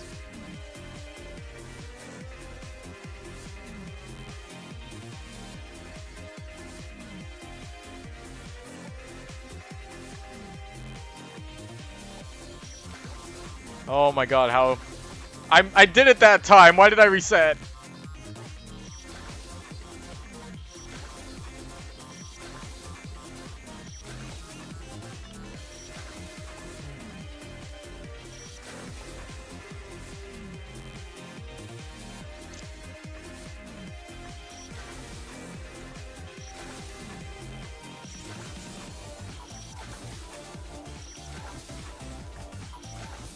Oh yeah, I guess they'd also have to treat roads differently too, because he'd be looking like a ruffian or something.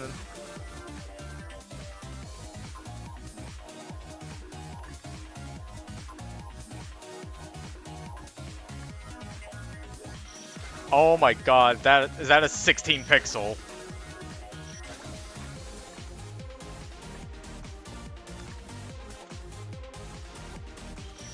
What the fuck is that final jump? I have never seen a jump like that before, and I despise it.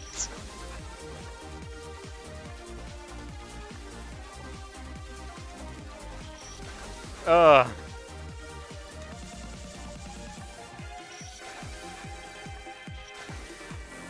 Fun me fact, I have actually done a corner jump. Well, actually, corner jumps are easy once you understand how to do them. But I have practiced a plane jump before. Not saying I can pull one off at the moment, but I have done them. And I fucking hate them. And I think a lot of other members of the I Want It community also hate them.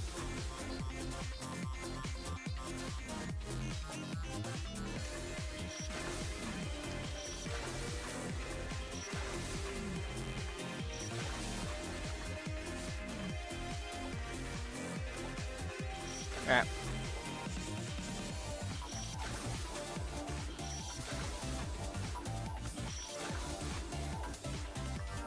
Yeah, okay, I fucked that one up. I'm almost at death 1000. And I did it before then! Where am I now? There I am. And death 1000.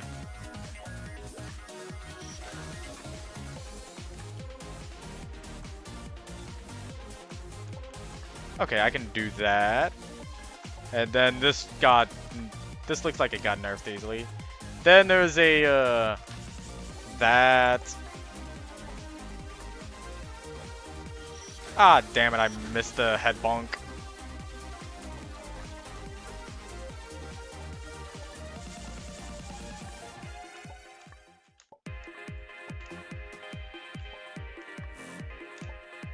There we go, we're safe.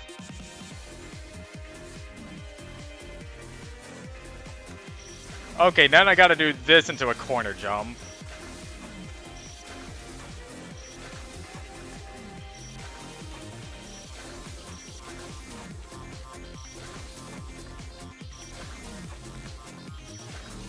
Now, a regular corner jump would be fine. It's just, oh my god. What am I looking at? Oh, good lord. Oh. So it looks like my best bet would be going up, then somehow doing a bonk corner, whatever. Oh my god.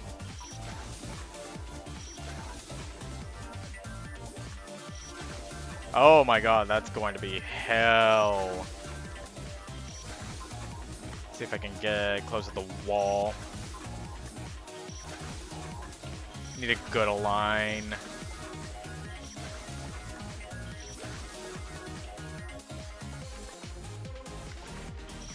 Oh my god, if I can get that corner, I should be good.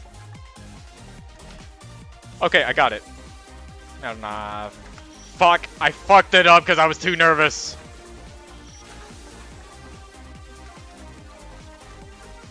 Oh. Okay. I'm over here now.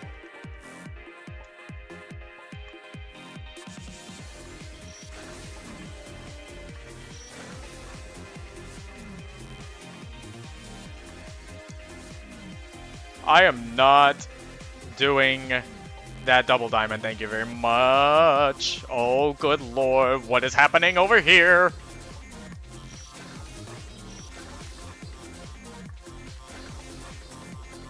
Yeah.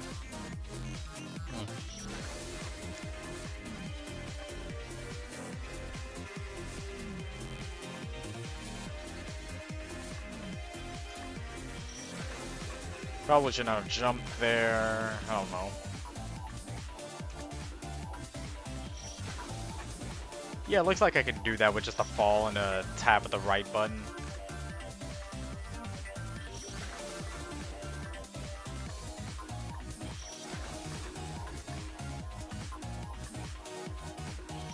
If I can recreate that wondrous moment.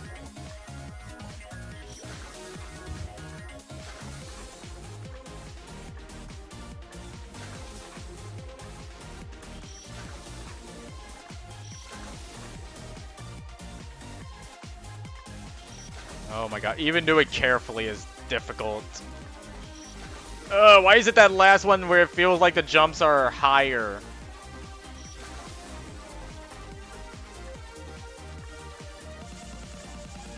There we go.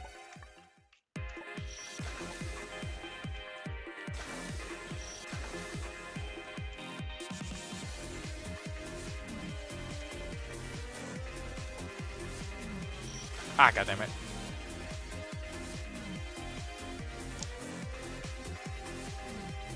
I really do need to watch some more movies.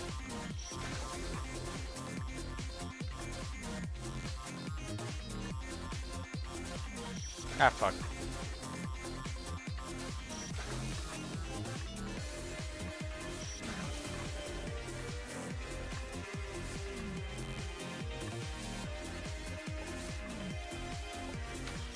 Ah, I'm blasting myself right against that one. I still need to figure out what I'm supposed to be doing for that last jump, though. If I can figure out how to get past the second to last jump.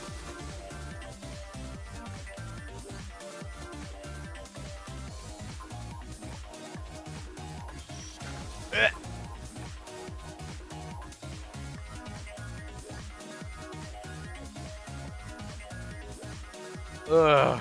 Oh, and then I have to do a diagonal too? I just realized that. Oh. That is a fucking despicable jump.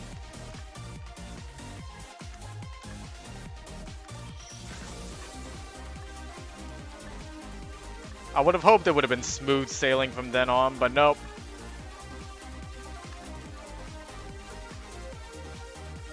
Okay, wow, it was smooth sailing.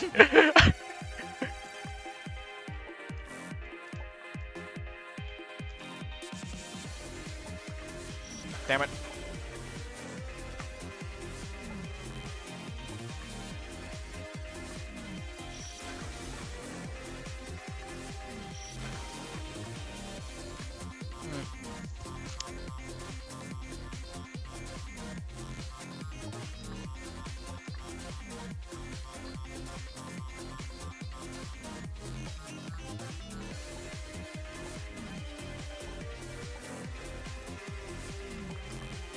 Whew.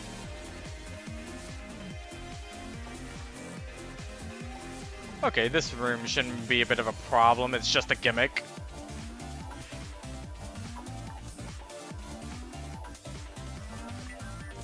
Uh-oh, with a trap!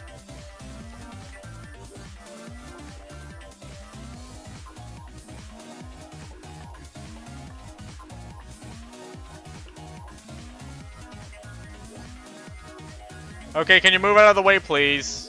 I said move out of the way, thank you. Secret 3! Sorry. I got excited.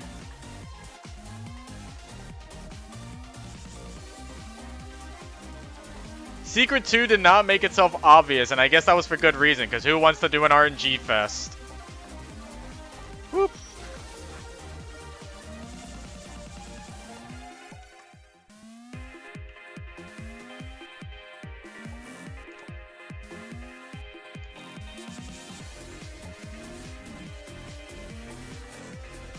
Okay, fuck up my F jump, will you?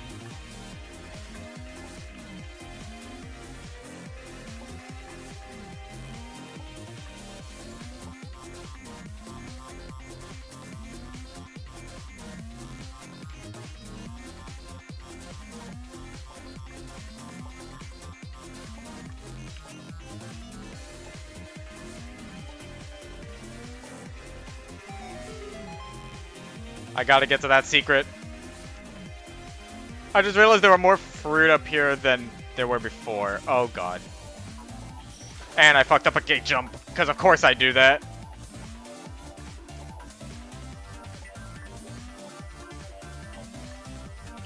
My god, they're surrounding me. Can I do my F jump, please?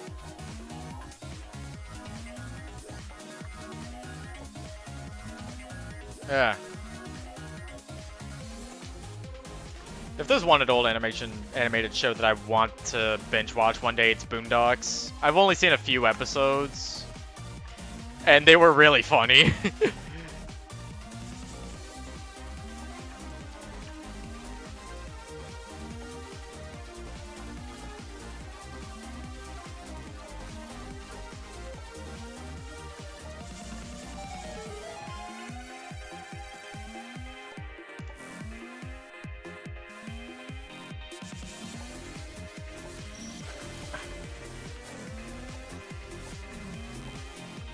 How do I keep missing a gate jump?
Oh, okay, so that's to be avoided. So it's kind of like later season The Family Guy. Gotcha.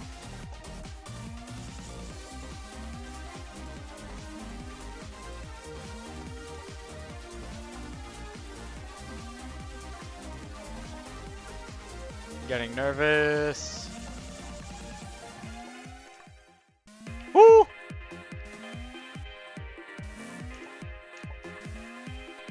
What? I can do this. Oh!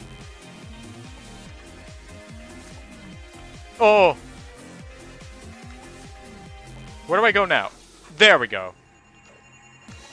Okay, visual challenge. Gotcha.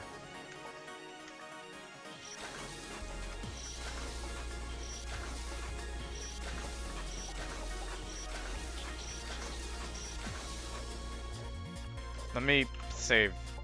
There we go.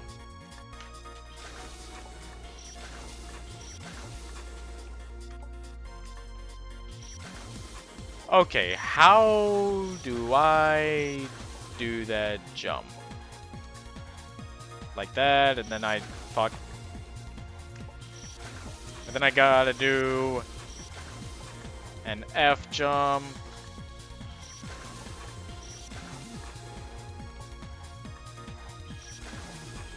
God, you have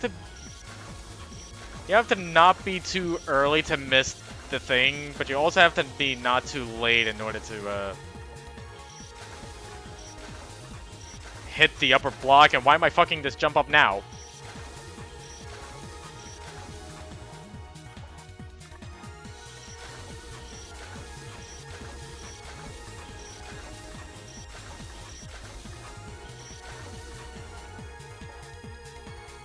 There we go.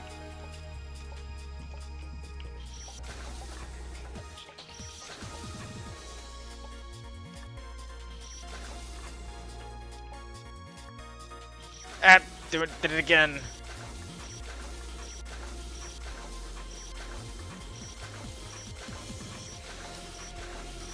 I have so many issues with this first jump.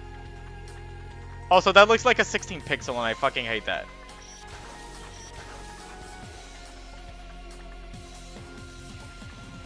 Ah, I fucked up the F jump.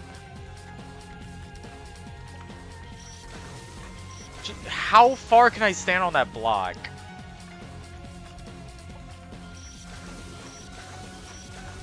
Apparently, if I think I'm far enough to the right, then I will not make any more left movements. Not left movements. Right movements, I mean.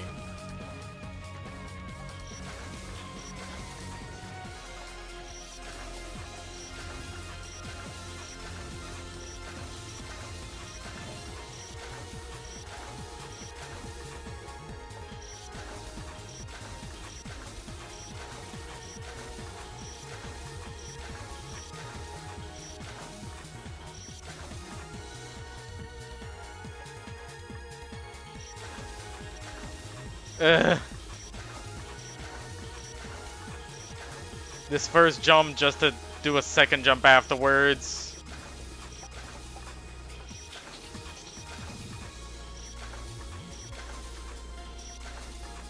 Okay. God damn it.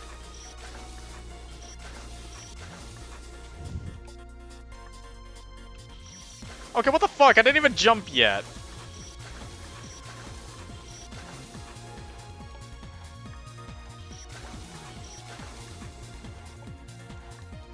Like, damn, at least give me a chance to do the F jump before I know I fucked up. Ugh.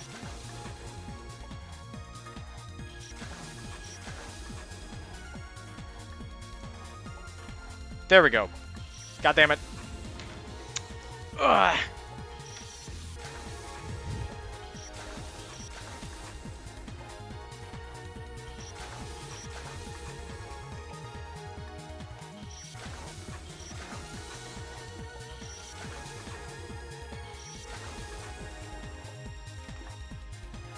Alright.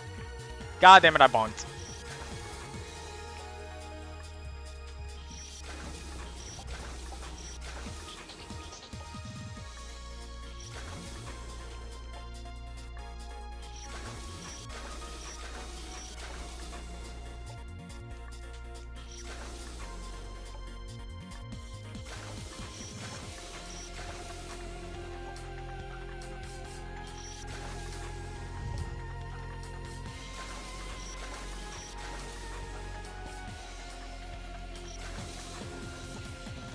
It is a struggle. Fuck.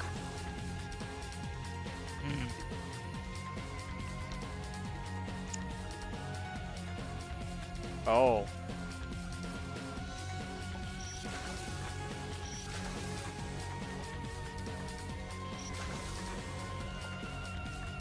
Yeah.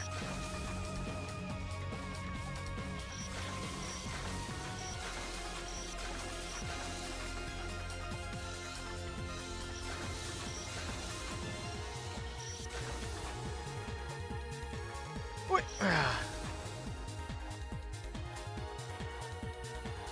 Fresh shrapnel, huh? Shrapnel does make him sound cool. Yeah, that does sound like a war nickname now that I think about it. Be the type of guy to tear you into pieces. And then throw it around as a weapon or something. I'd have to look up what shrapnel actually is. I kind of...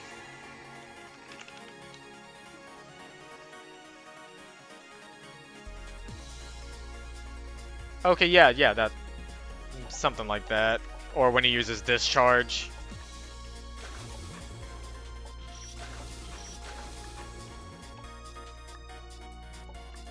Okay. I fucked up the 16 pixel again.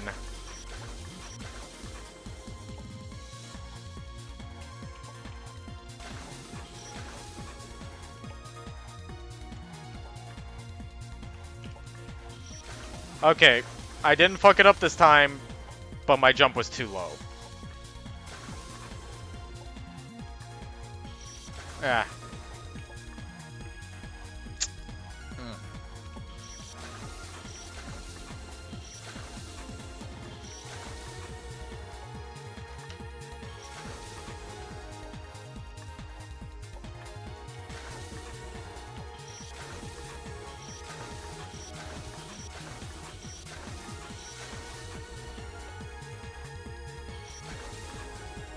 What if I did... I want to be the guy sprite edit of the PMD characters that I like. Rhodes would definitely make the most sense as the kid.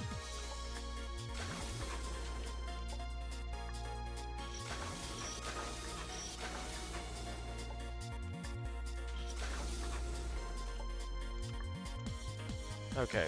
God damn it. Oh, that one spike is just making it so difficult.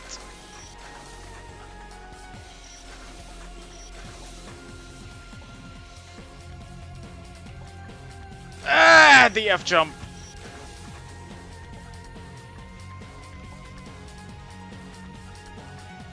And I ran into that spike because I didn't think I was gonna make that 16 pixel.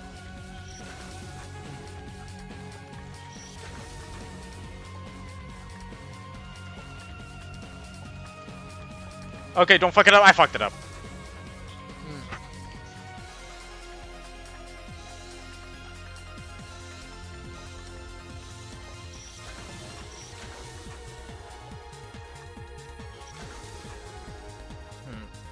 Actually, that does bring up something that I've noticed. Let me go to Fresnel's character page. View source. Oh, that is up over the gameplay, okay, so... I have noticed that he has Fire Punch in his moveset. That's just something I know.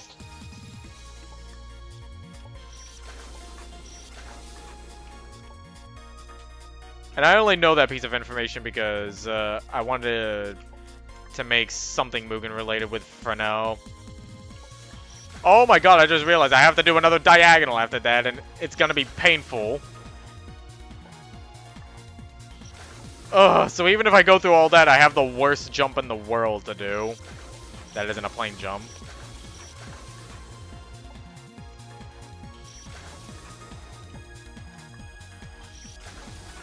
But yeah, I wonder if Fresnel got that Fire Punch to deal with steel types. I don't know, just a thought. Fuck.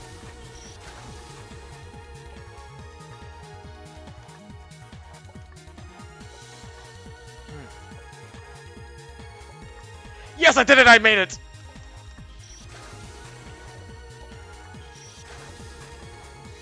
Okay, diamond isn't hard. I mean, double diamond isn't hard, I mean. Wait, that's just a diamond jump. Okay, not a double diamond. I'm fucking up my terms.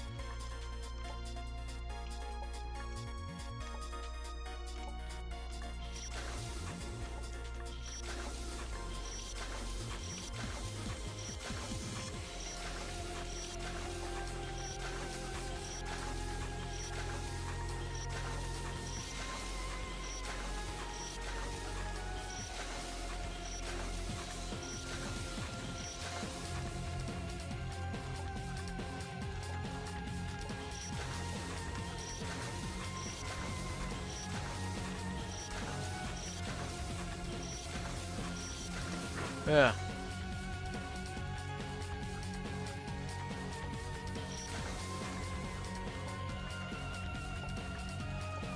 Yeah, I was wondering how you were going to deal with the fake chill, and oh my god, what is that jump? I have to do that, then doing a round. At least it looks like it's a nerfed ledge. Not like an actual ledge, because an actual ledge would be fucking awful! I mean, I can do a ledge jump. I've actually done that before. I think it's a clip on my Twitch.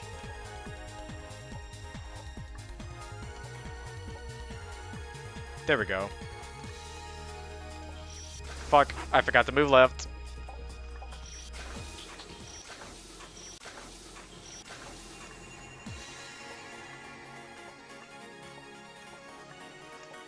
Yeah.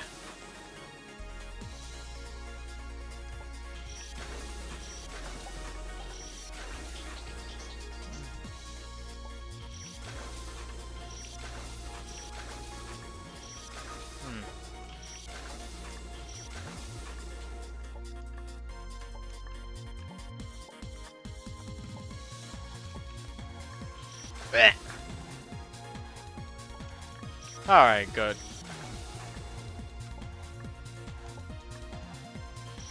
How did I not have enough height there?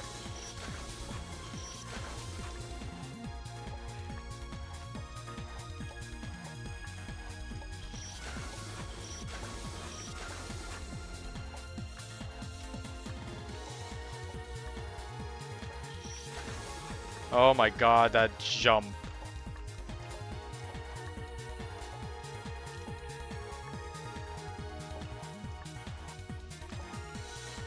Oh, I forgot. I didn't look ahead to see where I was going to land, but now I kind of see it.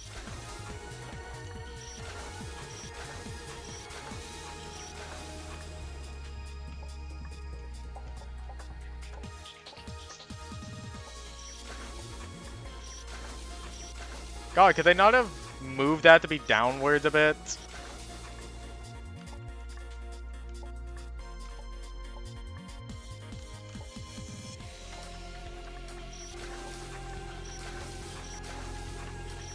That top area, that top jump, looks like to test.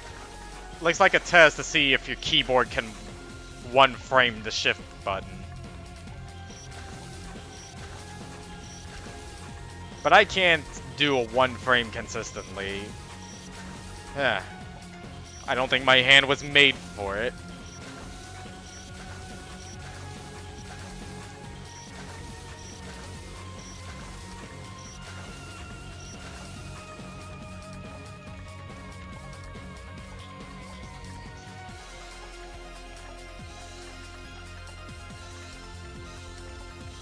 Fuck!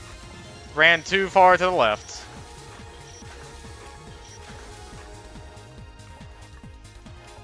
Yeah.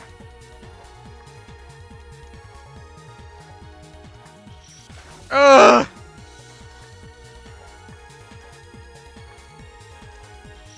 Wait, I can just run that off? I can run off that?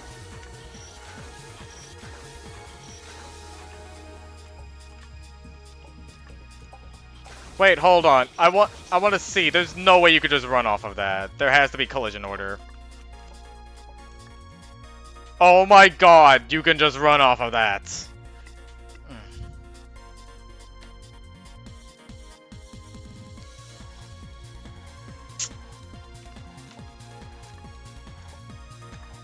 Alright, well I guess I'm in higher spirits now.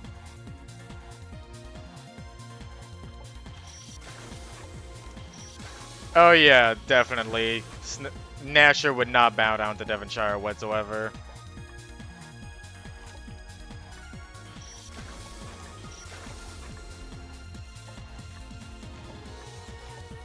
He would not be the type to be a pussy!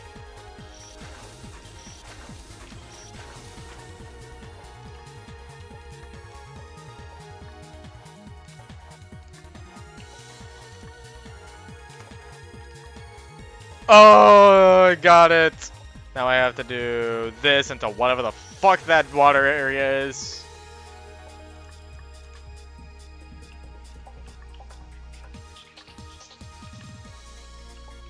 There we go. Wait, I have to do a walk-off diagonal?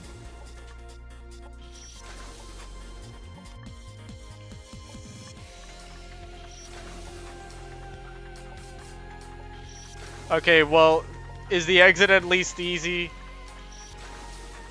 Well, easy being in quotation marks. And not like the hideous segment that Secret 1 was.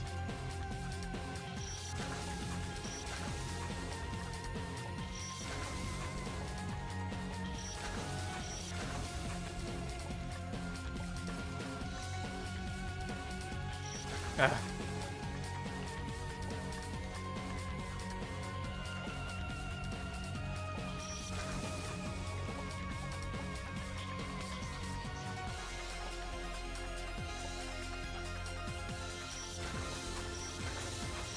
I don't know how to do a diagonal from a 2-block height. Only a 1-block.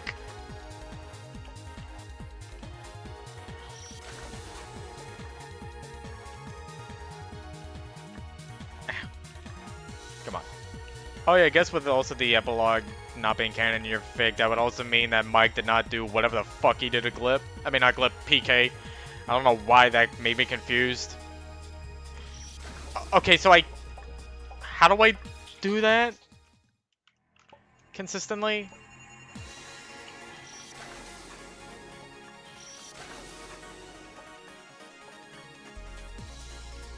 I swear, some of these Needle players need to add tips and tricks on how to do these. And they have to do it in a way that's like, oh, you need to press this button on this frame. No, like, no, fuck.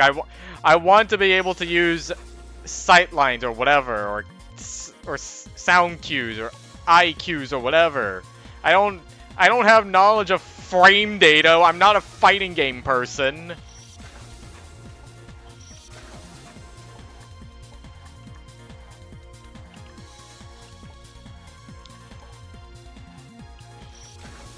Like, at what point during the kids do descent, do I have to press this button? I have functional eyes.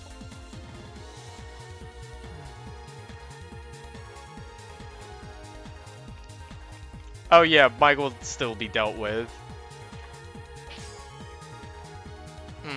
Okay, so, fuck, I don't actually know what...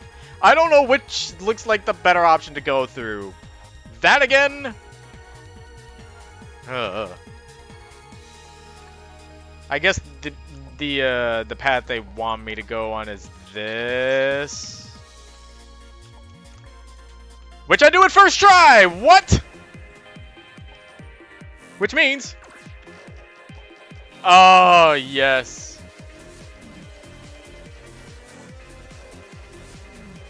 Oh, nice. I want to do at least one more room.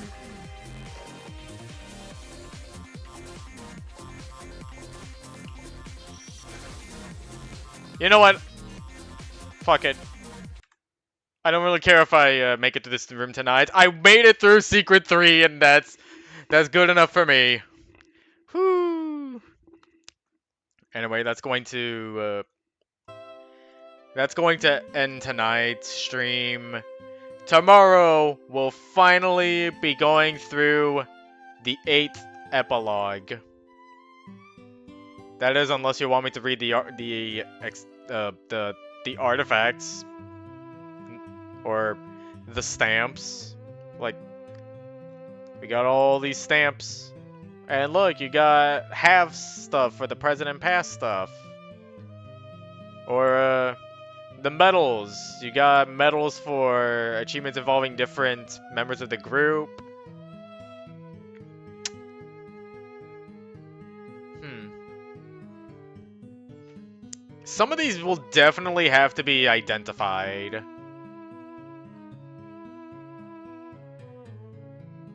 Like,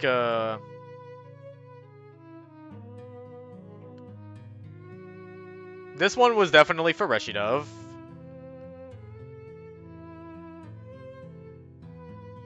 Uh, could this be for Trinosaur? I don't know. I think that's the only Katie I know of, unless there's a different one.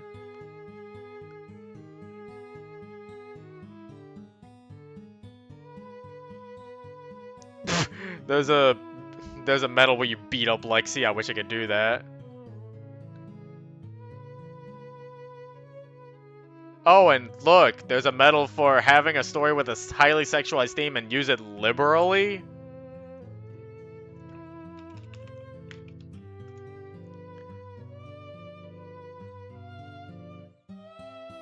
Let me look up what the word means. Okay, well, thanks.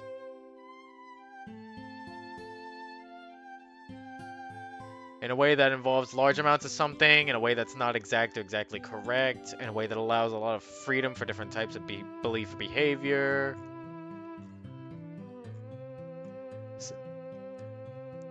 Probably in large amounts. Oh yeah, I think I know who this one was for.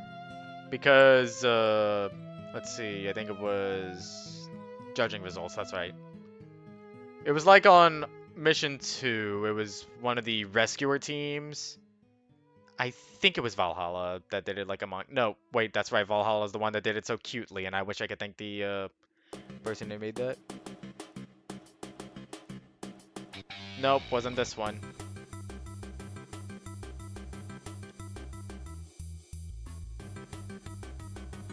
Yeah, Half Winter's Downs, yeah. This one, the one that's styled like a manga. This one's actually pretty cool. And they also made a Japanese translation for it too. I can't remember if this person went on to do the Japanese translation for the doujins or not. I'd have to remember because I do have the doujins on me.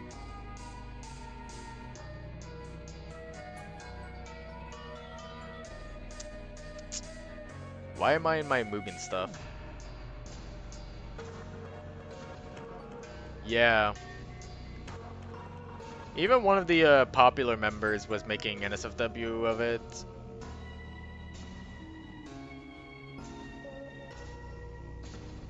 Let's see.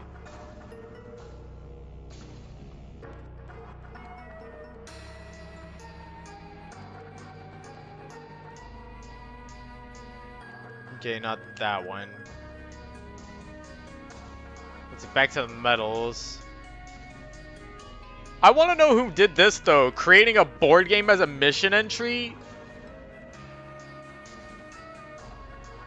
Ugh.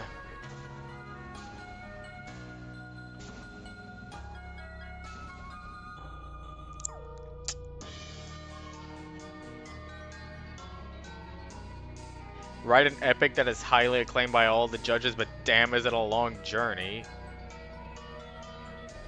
Made an insanely good mission and was never heard from again. Why would you make that?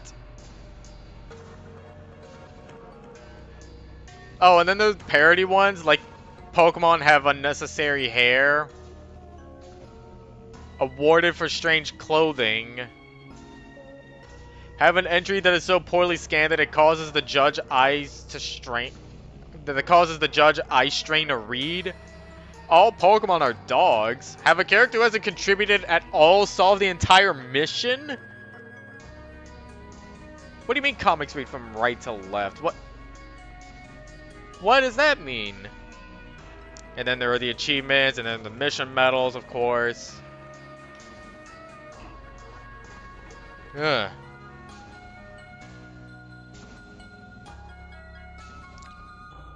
Eye of Devonshire. What does this mean? Devonshire handpicked and is closely watching you and your watercolors. Write a story so cute and sweet you suffer from diabetes shortly after?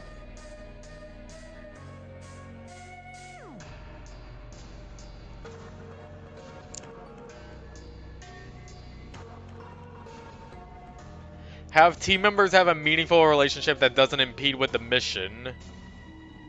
Berserker, kill off the most Pokemon in Mission 5. Jesus Christ. Slavery. Merlot has slaves instead of servants. And the image, too, is a boot stepping on a person, so you know what that means. Pokemon, you mean power play. Have a single move, have unreasonable power. A picture's worth 1,000 words. Able to tell a story without any text in comics. That would actually be an achievement, considering how much dialogue is going on in this story. Hindsight is 2020. Write something completely opposite of canon, which was established after the entry.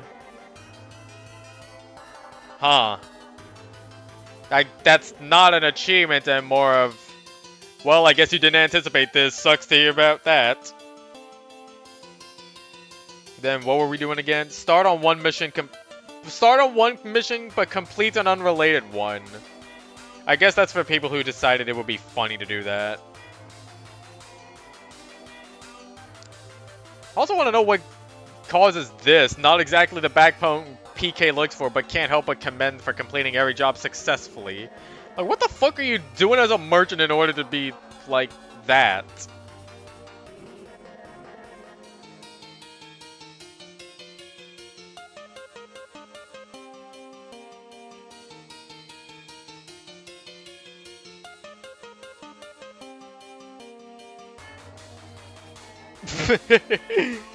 Like Larry before he was a thing.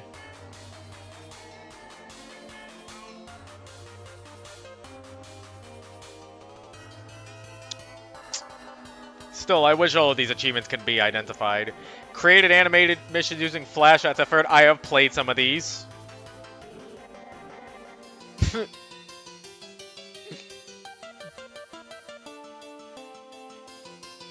For a second there, when I was about to read Carl, I was like, GTA? Yeah, this is my Pokemon Mystery Dungeon Art role-playing group team. Their names are Franklin, Trevor, and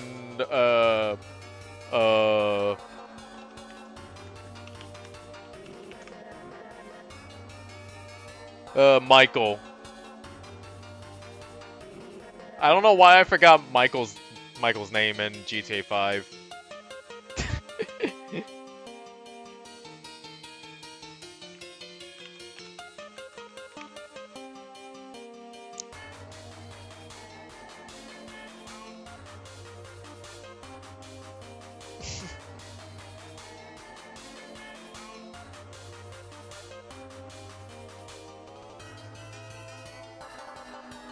Yeah.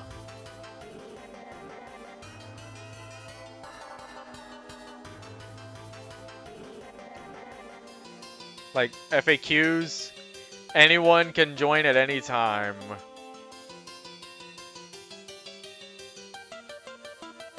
Does this have family in it at all? No.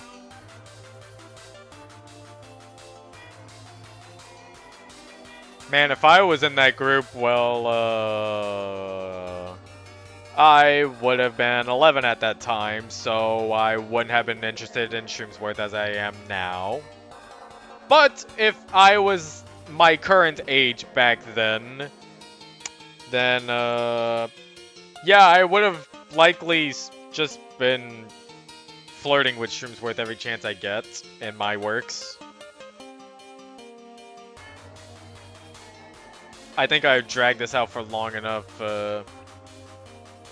Thank y'all for coming. I will see you all tomorrow when we finally read the epilogues. Yay. Good night. You can stop playing music now. Good night.